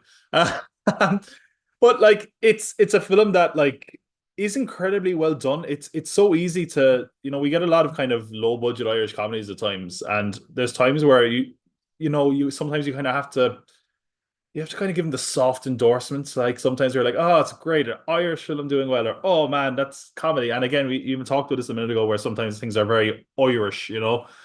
This isn't that. This is a film you're going to wholeheartedly endorse, and that, regardless of it being an Irish story, is just a great film. Like, all the characters have a really interesting narrative arc, and it manages to tie into like the humor and history of Northern Ireland in a way that totally works. The music is obviously great, to the point that you're going to find yourself, trying to awkwardly rap along in Irish, which, if you can't rap and you can't speak Irish, that's quite the achievement. Um, but yeah, like we're getting a lot of like, this is getting like awards buzz, and and obviously I don't think it's going to get fair in a lot of those categories. But the fact that we're even talking about Kneecap in that context is amazing. Like, I was in London, was it last weekend maybe, and I walked into like HMV, and I walked at one stage when I was over there in the summer. They had big adverts on the tube for Kneecap, and it said like, there's a big kind of fuck off sticker that basically says like 100% Irish or something like that on it. And there's like, they have a limited edition Blu-ray of the film that is a balaclava. So I walk into HMV and straight away I'm staring at a balaclava, and I'm like, that is awesome. So yeah, I mean, amazing. So I think that we really just have to be grateful for a film like this out there. That this is because we got a lot of we're having, Irish film is having a moment, as it often has in the past. This for me is like one of the Irish films where it feels like this is kind of the future of Irish film. This is like, feels like one for the young people. Like, I loved Colin Keown, but I know that if I sit down with like a teenager and put on Colin Keown, a lot of them are going to be like, what? This is But one look where at you're the like, butter. there The you go. butter would melt into your toast when you got it made in your grandparents as a Uh, child in the you 90s. don't recognize that. That's a Mikado. Don't you recognize it? Like, whereas this is like, this is how you reach young people in Ireland to Yeah. get them interested in cinema. And I think what's even better is that it, outside of that, it has legs outside of Ireland. I think it's something that is really just going to be like, for people who are seeing it now, it's one that they're going to love and embrace, and for people who don't catch it until later, they're going to think it's some kind of amazing hidden gem. And either way, the more people see this, they're going to realize that this is just a great film and is more than deserving to be in a top 10 list. When we reviewed this in the summer, I said it was might be my film of the summer. It is my film of the summer, I would say. And I also said that it might make my year-end list, and here it is. So Nice. Tom, I already know what your number one is, but the audience may not have done the maths. Hmm. Um,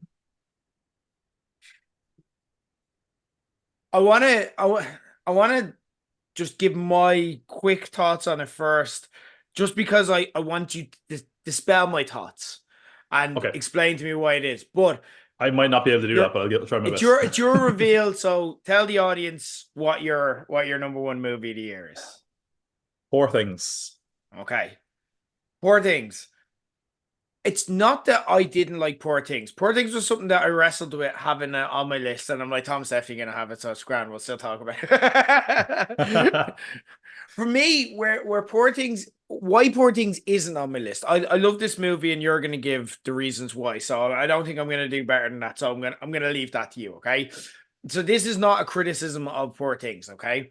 But the reason that it didn't make my top 10 and only made my honorable mentions is when I look at the others, I'm like, there's a weight to it, there's a substance to it, there's stuff that I really enjoyed about the specifics of it. And like the stories they tell, the message they have, the substance tells about like, female vanity. The Honora is like a fucking gospel for like sex workers and kind of respecting them and so on. Kneecap is about making the Irish language cool. The Holdovers is an ultimate Christmas movie. Do you know what I mean? They have that bite that I can just grab onto. Whereas Poor Things is a really fun Yorgos Lanthimos movie, like where Emma Stone gives a really honest kind of, center performance and giving, like she gives everything in it. But I don't know if it has the weight of the others. Talk to me about what I'm wrong. Why do I need to go back and reconsider Poor Things into my top 10? As a movie I liked, why should I love it? I mean, again, it's well, does it have the weight to it? I think like I do think there's a depth to it that can be easily kind of dismissed. I mean, like you could look at it from an analogy point of view. I do think a lot of this is kind of reflective of the journey of women throughout society, and the way you watch this character grow, and you could look at it from that regard.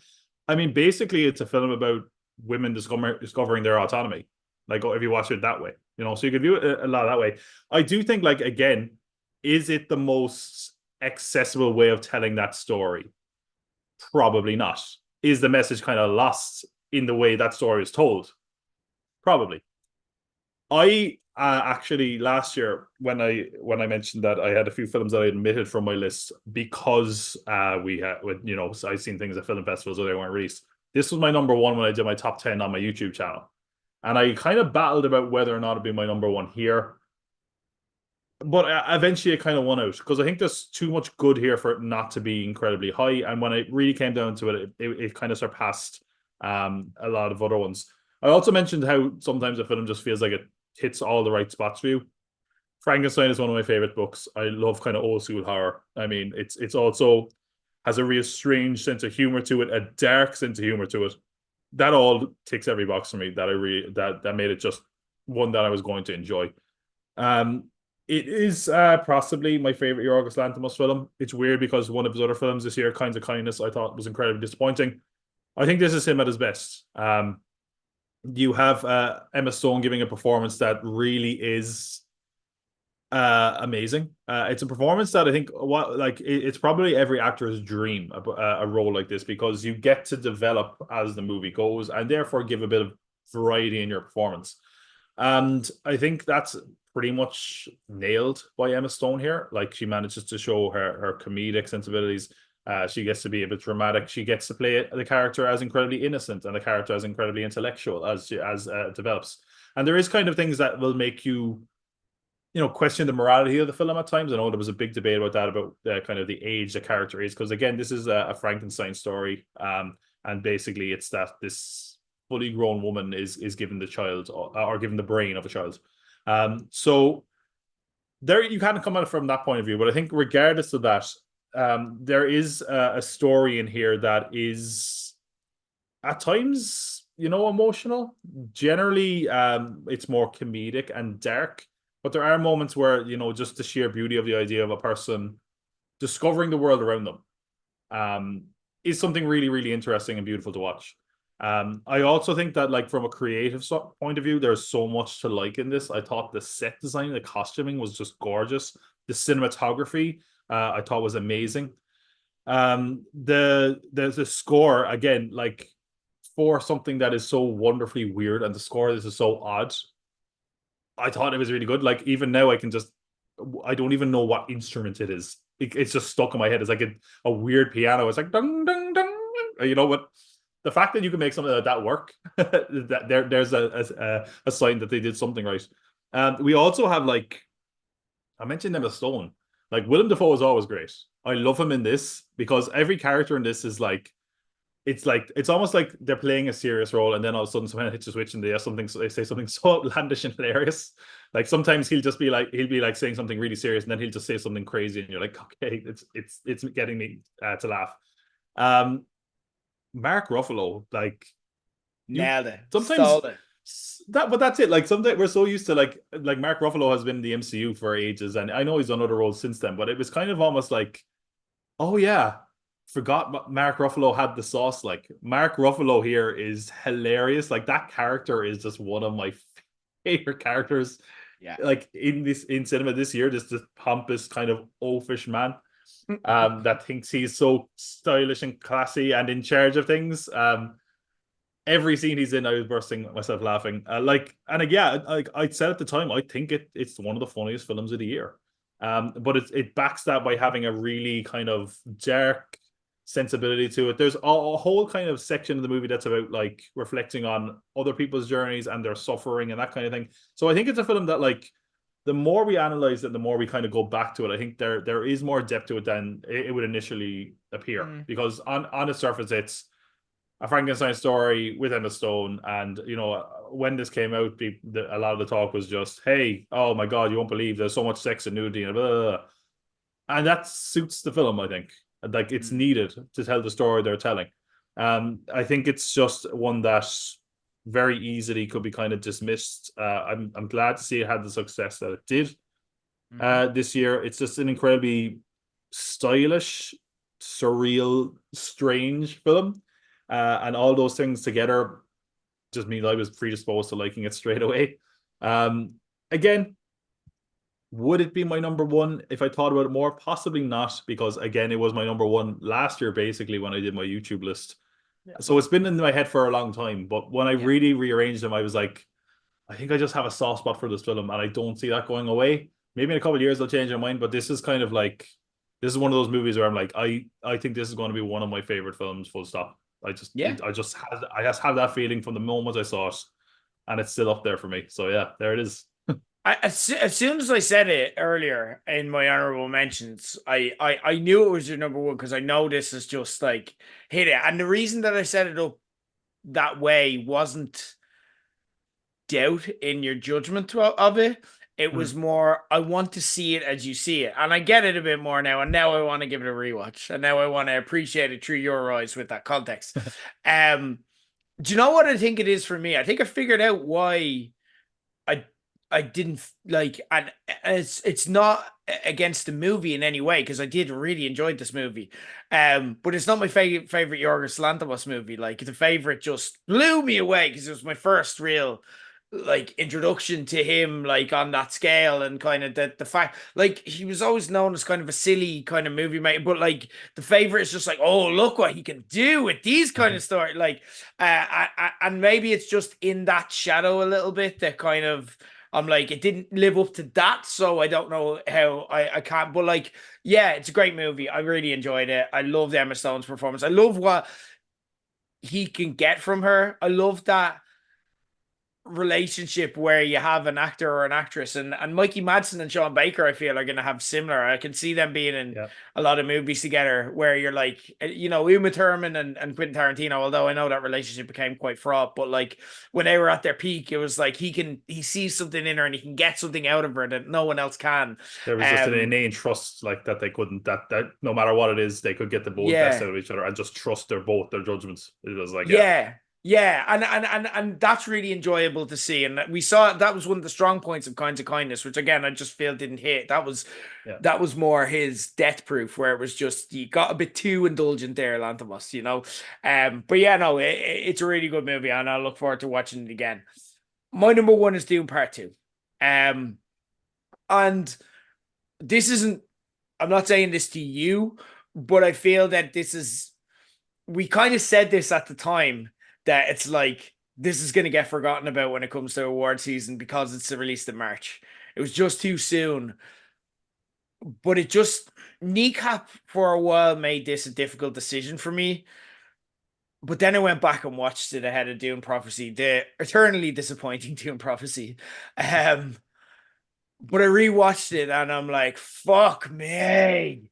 This movie is good and it works on the small screen as well. Because I thought I'm like, a lot of the things that the preconceived notions that I went away from it with, I'm like, it's not going to hold up. I'm never going to have that experience with this movie again. And then I just did, and I enjoyed it as much, if not more, like with a subsequent rewatch on the small screen just a couple of months ago. And why this, when I watch it again, I'm like, easily number one. It's easily and all timer for me because maybe once in a generation a movie or a series of movie comes along that manages to balance giving an incredible immersive cinematic experience at the same time kickstart a devoted fandom who may not have came to content like this beforehand or read the source material. I had read Dune and listened to the audiobooks beforehand, years beforehand, but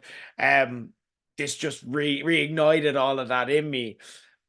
And do so not just by being a good piece of IP or kind of the marvel of it all, doing so by telling a transcendent story that kickstarts people's imagination. And Dune Part 1 didn't do this. Dune Part 1 was an amazing piece of cinema, but the story was just a little bit lacking, especially if you knew the source material. But this told the story and told it better than it had in the books. Think Star Wars or Lord of the Rings. And if you hit with a relevant comparison to Star Wars or Lord of the Rings, as anyone who subscribes to this feed will know, you win the year for me. So congrats to Dune Part 2. This start with an immersive cinematic experience where other blockbusters throw CGI and epic battle sequences because they know that is the formula the audiences like. The great movies just understand how to portray this world. Peter Jackson portrayed it with Lord of the Rings in terms of epic scale. Like when you think of Lord of the Rings, I don't know about you, the first thing I think of is the long, wide camera shots of the world and Yeah. how small the hobbits and even the giant Gandalf looks, how small they look in the grand scheme of things, and how insurmountable that makes the odds that they're up against, and so on. Star Wars portrays the vastness of space, but does so through the humming of a lightsaber or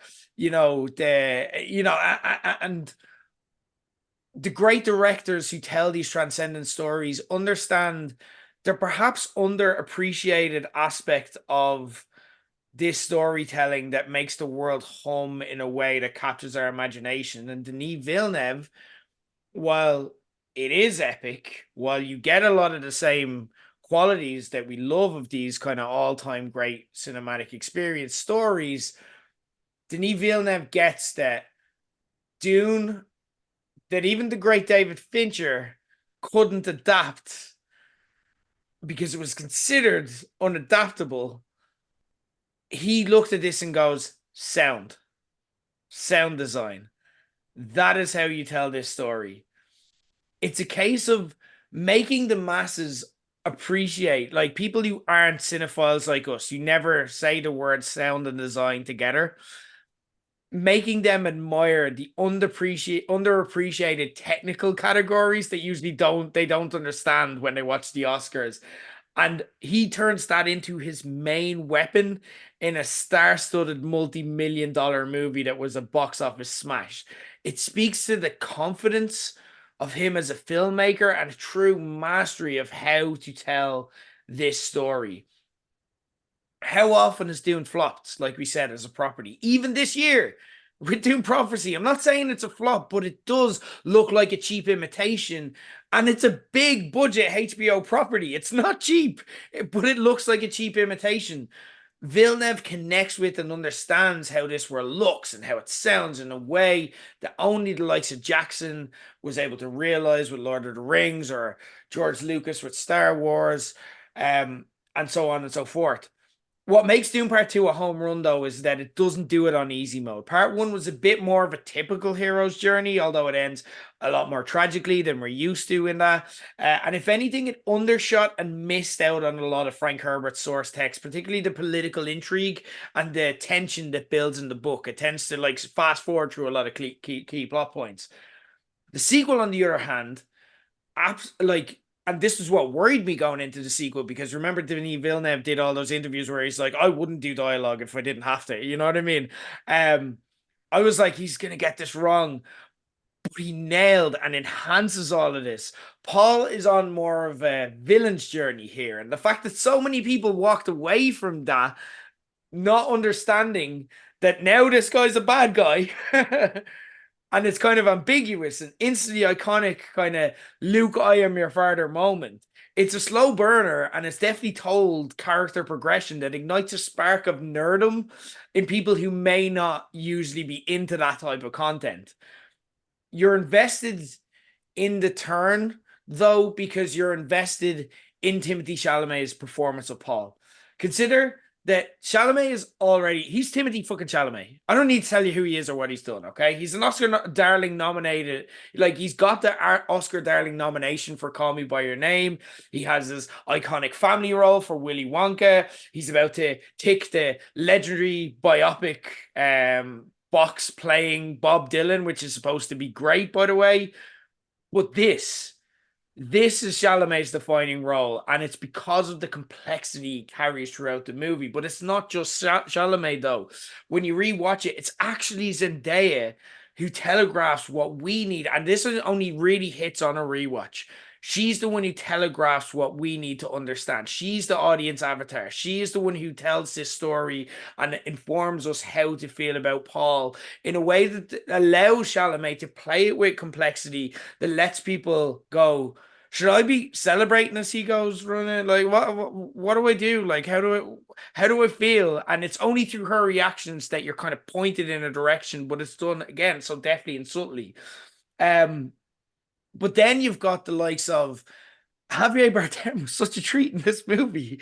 He was so fucking good. Like, I'm like, this didn't even left doing comedy here, and is it working? And then you've got Josh Brolin being the kind of fun broy character that gives this movie heart that the first one just didn't have. And then you've got Austin Butler as an incredible villain who we instantly, like, I've never seen like a villain like that who just essentially came in and is like, I'm the captain now. He came in and just took over from Dave Bautista. And within seconds, you're like, yeah, he's the villain. Yeah, no, I get it. No, I'm in. No, he's got it. Like, and we don't learn that much about him. We don't get that much character from him. He's just so fucking good and so owning the screen that it's like, yeah, no, whatever you're buying, I'm selling. This is a masterpiece for me. It is jaw dropping. It succeeds on so many levels where so many others fall down. It absolutely, for me, should be Best Picture, though I feel it's going to fall short because I think the Academy are going to turn around and be like, they've got a part three. We'll just do it then, like Return the King. That's what we do. And that's tough because Dune Messiah is a more difficult story that I think it's not going to connect. This is the one in this trilogy for me. But for me, it's put simply, by a distance, the best movie of the year. I fucking loved it, and I'm gonna love it I'm gonna love it even more every time I watch it. And there's only a handful of movies I can say that about. You've given me the very unenviable job of trying to follow up that now. Which, like, yeah, I Doom Part Two. When we spoke about it when it came out, I feel like I was a bit more lukewarm on it than it deserved. I have not gone back to watch it, but I'm very much looking forward to it now. The first film I liked, but I also thought that people were I felt it was a little bit overpraised. I didn't feel like it deserved all the plaudits it was getting. Whereas Right. this, like, I mean, when you look at what a good sequel should be, it should build on that foundation. It should expand the world, give us an interesting new story elements, and give us, good new characters. And tick, tick, tick, tick for Doom Bar 2, His return to Araxis for Denis Villeneuve, like it did all of that. I found it a lot more engrossing than the first one, as I said.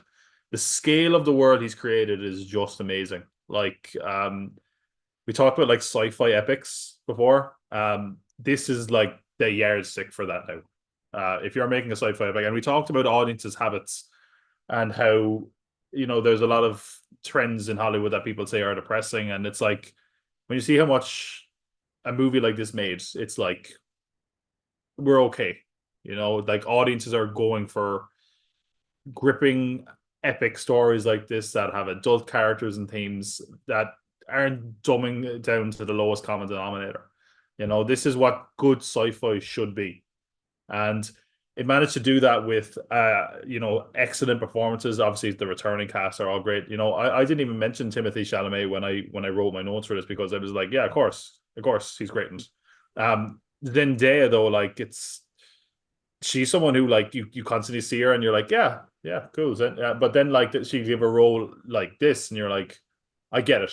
I see why she's a movie star. She is. Now I see why people love her. That was an amazing performance. And again, yeah, she is really doing a lot of heavy lifting for some of the performances and some of the story beats in this. And the fact that it does all this and you feel like you're basically immersed in this world, or especially because of the sound and the scale and the effects, it just feels like it feels like you're really visiting the place. And you mentioned Lord of the Rings, you mentioned Star Wars. It's world building to the extent that you can feel like you're in Hobbiton. You can feel like you're in Endor with the Star Wars movies or Tatooine or any of these places. It's like you feel like you're on Araxis. You feel like you're living in the world of Dune in these movies, and that's all to the credit of the people involved in making them. Not just Denis Villeneuve, but like the people who do like the cinematography, the sets, the costumes, all of those. And I think again they added some really interesting characters here. There's some twists in the story that I just didn't see coming. Like again, I read some of Dune, but I never finished it. Thankfully, because it made this film all the more surprising. And really, it sets up a really exciting third act, which again I've heard many people say what you're saying, which is that it's going to be hard to nail that landing. But regardless of what happens next, we've gotten this film here, which is like going to be up there when we talk about the great sci-fi films of all time. This is going to be in that conversation, regardless. So it's just at the bottom of my top 10. I feel like after I kind of give it a proper watch, this could easily be well up there. But I think regardless, this is one that if you haven't checked out the Dune films, specifically part two, you're missing out. And to the point that we made earlier about Inside Out 2, randomly, there are a lot of plot decisions that Villeneuve makes, mainly stuff he leaves out. And what he chooses to focus on and what he chooses to not. And that's what works because Dune, it's a weird little fucking story, man. And it works because it's got that like man and drugs were class. Like it does when you read the source text, you're like, fuck me, like there's a lot going on here. And there are bits where you're like, that's fucking cool, that's great. But that's a bit mad. And he just knows the things to adapt for a modern audience. So I like in the same way Inside Out 2 made me believe in Inside Out 3, 4, 5, and I'm like, this is gonna work as long as these people are behind it. I think Denis Villeneuve, it's a complex story, Messiah. But I think Denis Villeneuve, I wouldn't surprise me if he outdid Dune Part Two with Messiah because it couldn't be in safer hands. Like he knows how to tell it. He gets it, and he gets what makes this story work. It's so good.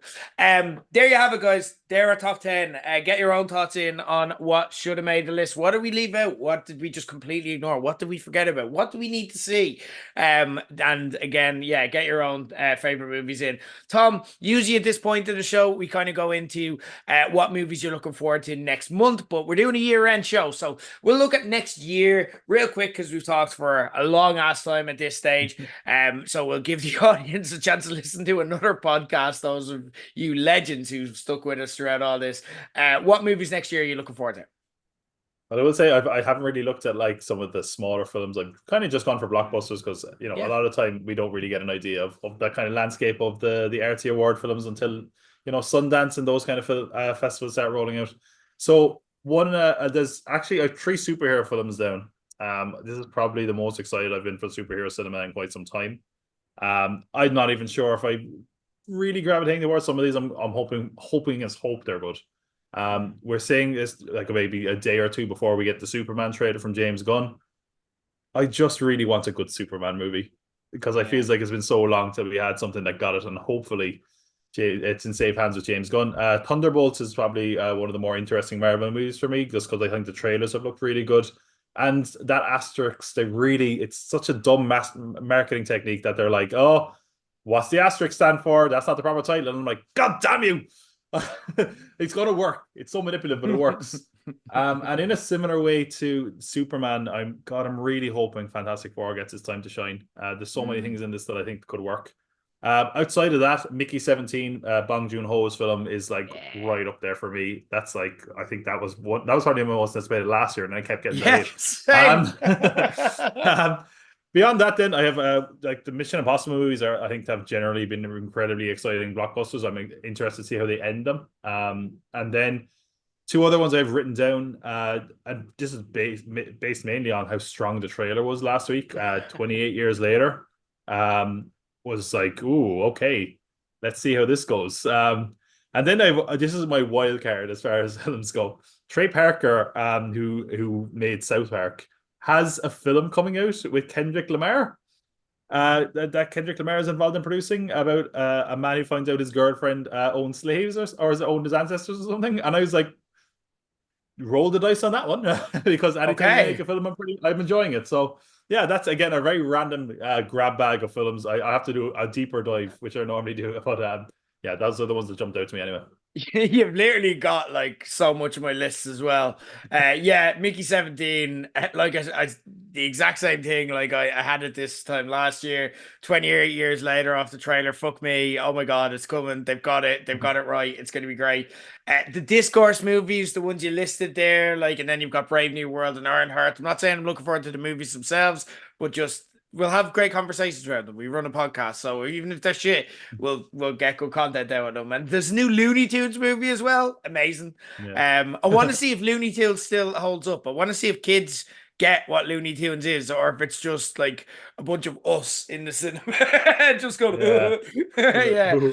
yeah. Um, but yeah, like what I love about doing this is like how often do the movies we mention here actually, and I think of movies that we've had, like Blitz, I recommend it mainly myself, and just misses I've had with stuff that I'm looking forward to, but that's not on me.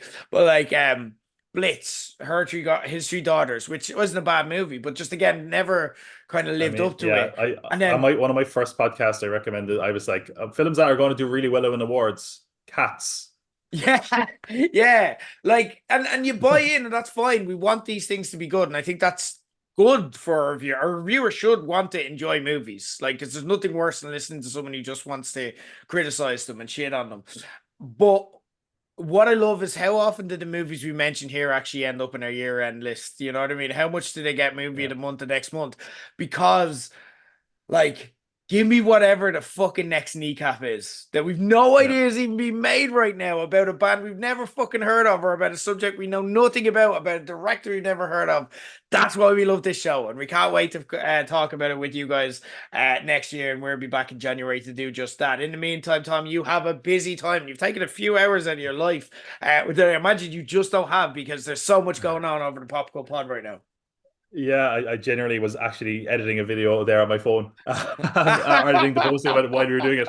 I said I was going to put out a video every day December. So far, we have had 38 videos. Um, Jesus Christ, we have yeah. a problem. This is when it So becomes an addiction. yeah, I'm retiring after this, you know. Um, so basically, just to give people a rundown of what I want you to check out because there's so much going on. I just started the 12 days of Christmas specials. That's whether I talk about a Christmas episode of a certain show. We're doing animated comedies this year so far. We've done Beavis and Butthead, King of the Hill, American Dad, Family Guy, Futurama just went up. Rick and Morty is going up tomorrow. We're getting a massive response to these. Like we've seen 35 new subscribers or something since we started launching these. People are really digging them. The views are doing really well. Check those out. We got those until Christmas Eve. We're going to have, we did have the kind of run of the Ultimate Christmas Films. I did my votes a couple of years ago, and I've been putting out all the brackets of those. The public have been voting, yourself included. A load of people have been chipping in to say what their favorite film is. The results of those are going to be revealed Christmas Day, and I'm going to talk Nice. about how it went. It went really weirdly. I'll tell you that much so far. um, some films that could have been included now that in subsequent years since I've done this, and other things. But don't worry if you say, hey, I've spent all my time voting on these. I have to watch the video as well. I'm going to reveal the thing on social media, so don't worry about that. You can also check out last year's 12 days of Christmas specials where I talked about sitcoms. They're all in one video.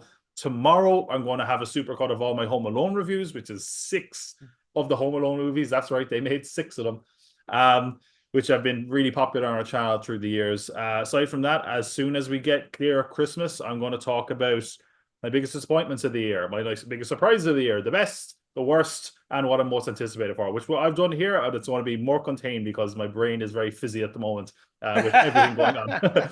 And then hopefully sleep for all of January. You won't hear from me from January. I'm going to fucking hibernate. But yeah, check out Popcorn Pod. Yes, dude. The link is in the notes, guys. It's all up on YouTube, all for free. And then check Tom out on socials as well. A lot of great stuff. I've been enjoying your votes as well. Can I ask you a question? Are you like, you're doing the 12 days of Christmas, the 12 days before? Yeah. So yeah, I just want to technically 12 Christmas is meant to, days of Christmas is meant to be after, but I was just like, I want to if I talk about Christmas episodes after done. Christmas. Yeah. Yeah, I talk about Christmas episode when it's not Christmas, it's pointless. That makes sense. Yeah, I did address that a long time ago, last year in the promo, because I was like, and also most people don't even know when the 12 days of Christmas is. You're the first person I've ever met that's actually like, oh, really? It's after Christmas. Yeah, it is. Yeah. Do you know what it is? It's because I also do a 12 days of Christmas feature. If you do what we do, it's just catnip for features. Yeah. It's not the 12 days of Christmas, and it is starting conveniently. It's starting when Tom's 12 days finish. But so yeah, you can squeeze it in. We're going to be doing the second annual 12 rants of Christmas with daily shows starting on Christmas Day. They're not 3 hours like this, guys. They are shorter. They're mini shows. They're like 10, 12 minutes because who has time for more over Christmas? Daily shows starting off. We're going to be talking about. I'm going to be talking about like my personal life stuff that I don't get to talk about. This I'm going to talk about dating and kind of red flags that I've experienced over this year. I'm going to talk a bit about sports. I'm going to talk a bit about political stuff. I'm going to talk not, but in a good way, like not in a shit way. I'm going to talk about yeah, funny things as well. It's going to be great. So there's a lot of different topics and stuff you don't usually get to hear me make shows about. I'm really looking forward to it. I'm going to start on Christmas Day with the first one, with me giving everyone who is willing to spend part of their Christmas Day with me a gift. I am going to give you the gift of releasing something I'd really rather not ever see the light of day. But I also know it's really funny and people would enjoy it. So I thought about doing this on TikTok, but I'm like, I've a job, I've a boss. I don't want those people to hear it. But if you subscribe to me, I want to share that with you. So I'm going to give you a treat on Christmas morning of something. It is the most embarrassing thing that's happened to me this year. And I'm just going to give you an inside look into it. And I'm going to do it in a way that should have never seen the light of day, but I'm going to just give it to you because you deserve it for listening to us. Thank you so much for listening, guys. If you stuck it out all this way, I really appreciate you. Thank you, Tom, for taking time out of your incredibly busy December to do this. Always a pleasure. I've really enjoyed talking movies with you this year and really enjoyed it tonight as well, and I can't wait to pick it up with you, pick up the conversation in 2025. Subscribe to the Pop Cup Pod if you haven't already. Guys, links in the show note. Tom's on social media, all at Pop Cult Pod. We'll tag him in everything that's out there. Until then, that's it for the Page 180 regular shows until the 12 rants of Christmas for 2024. Really appreciate you guys listening. Until next year for the regular shows, this has been Page 180. And the Maddie is too humble to say he's in the best movie of 2024. Even more reason to know that he is, as written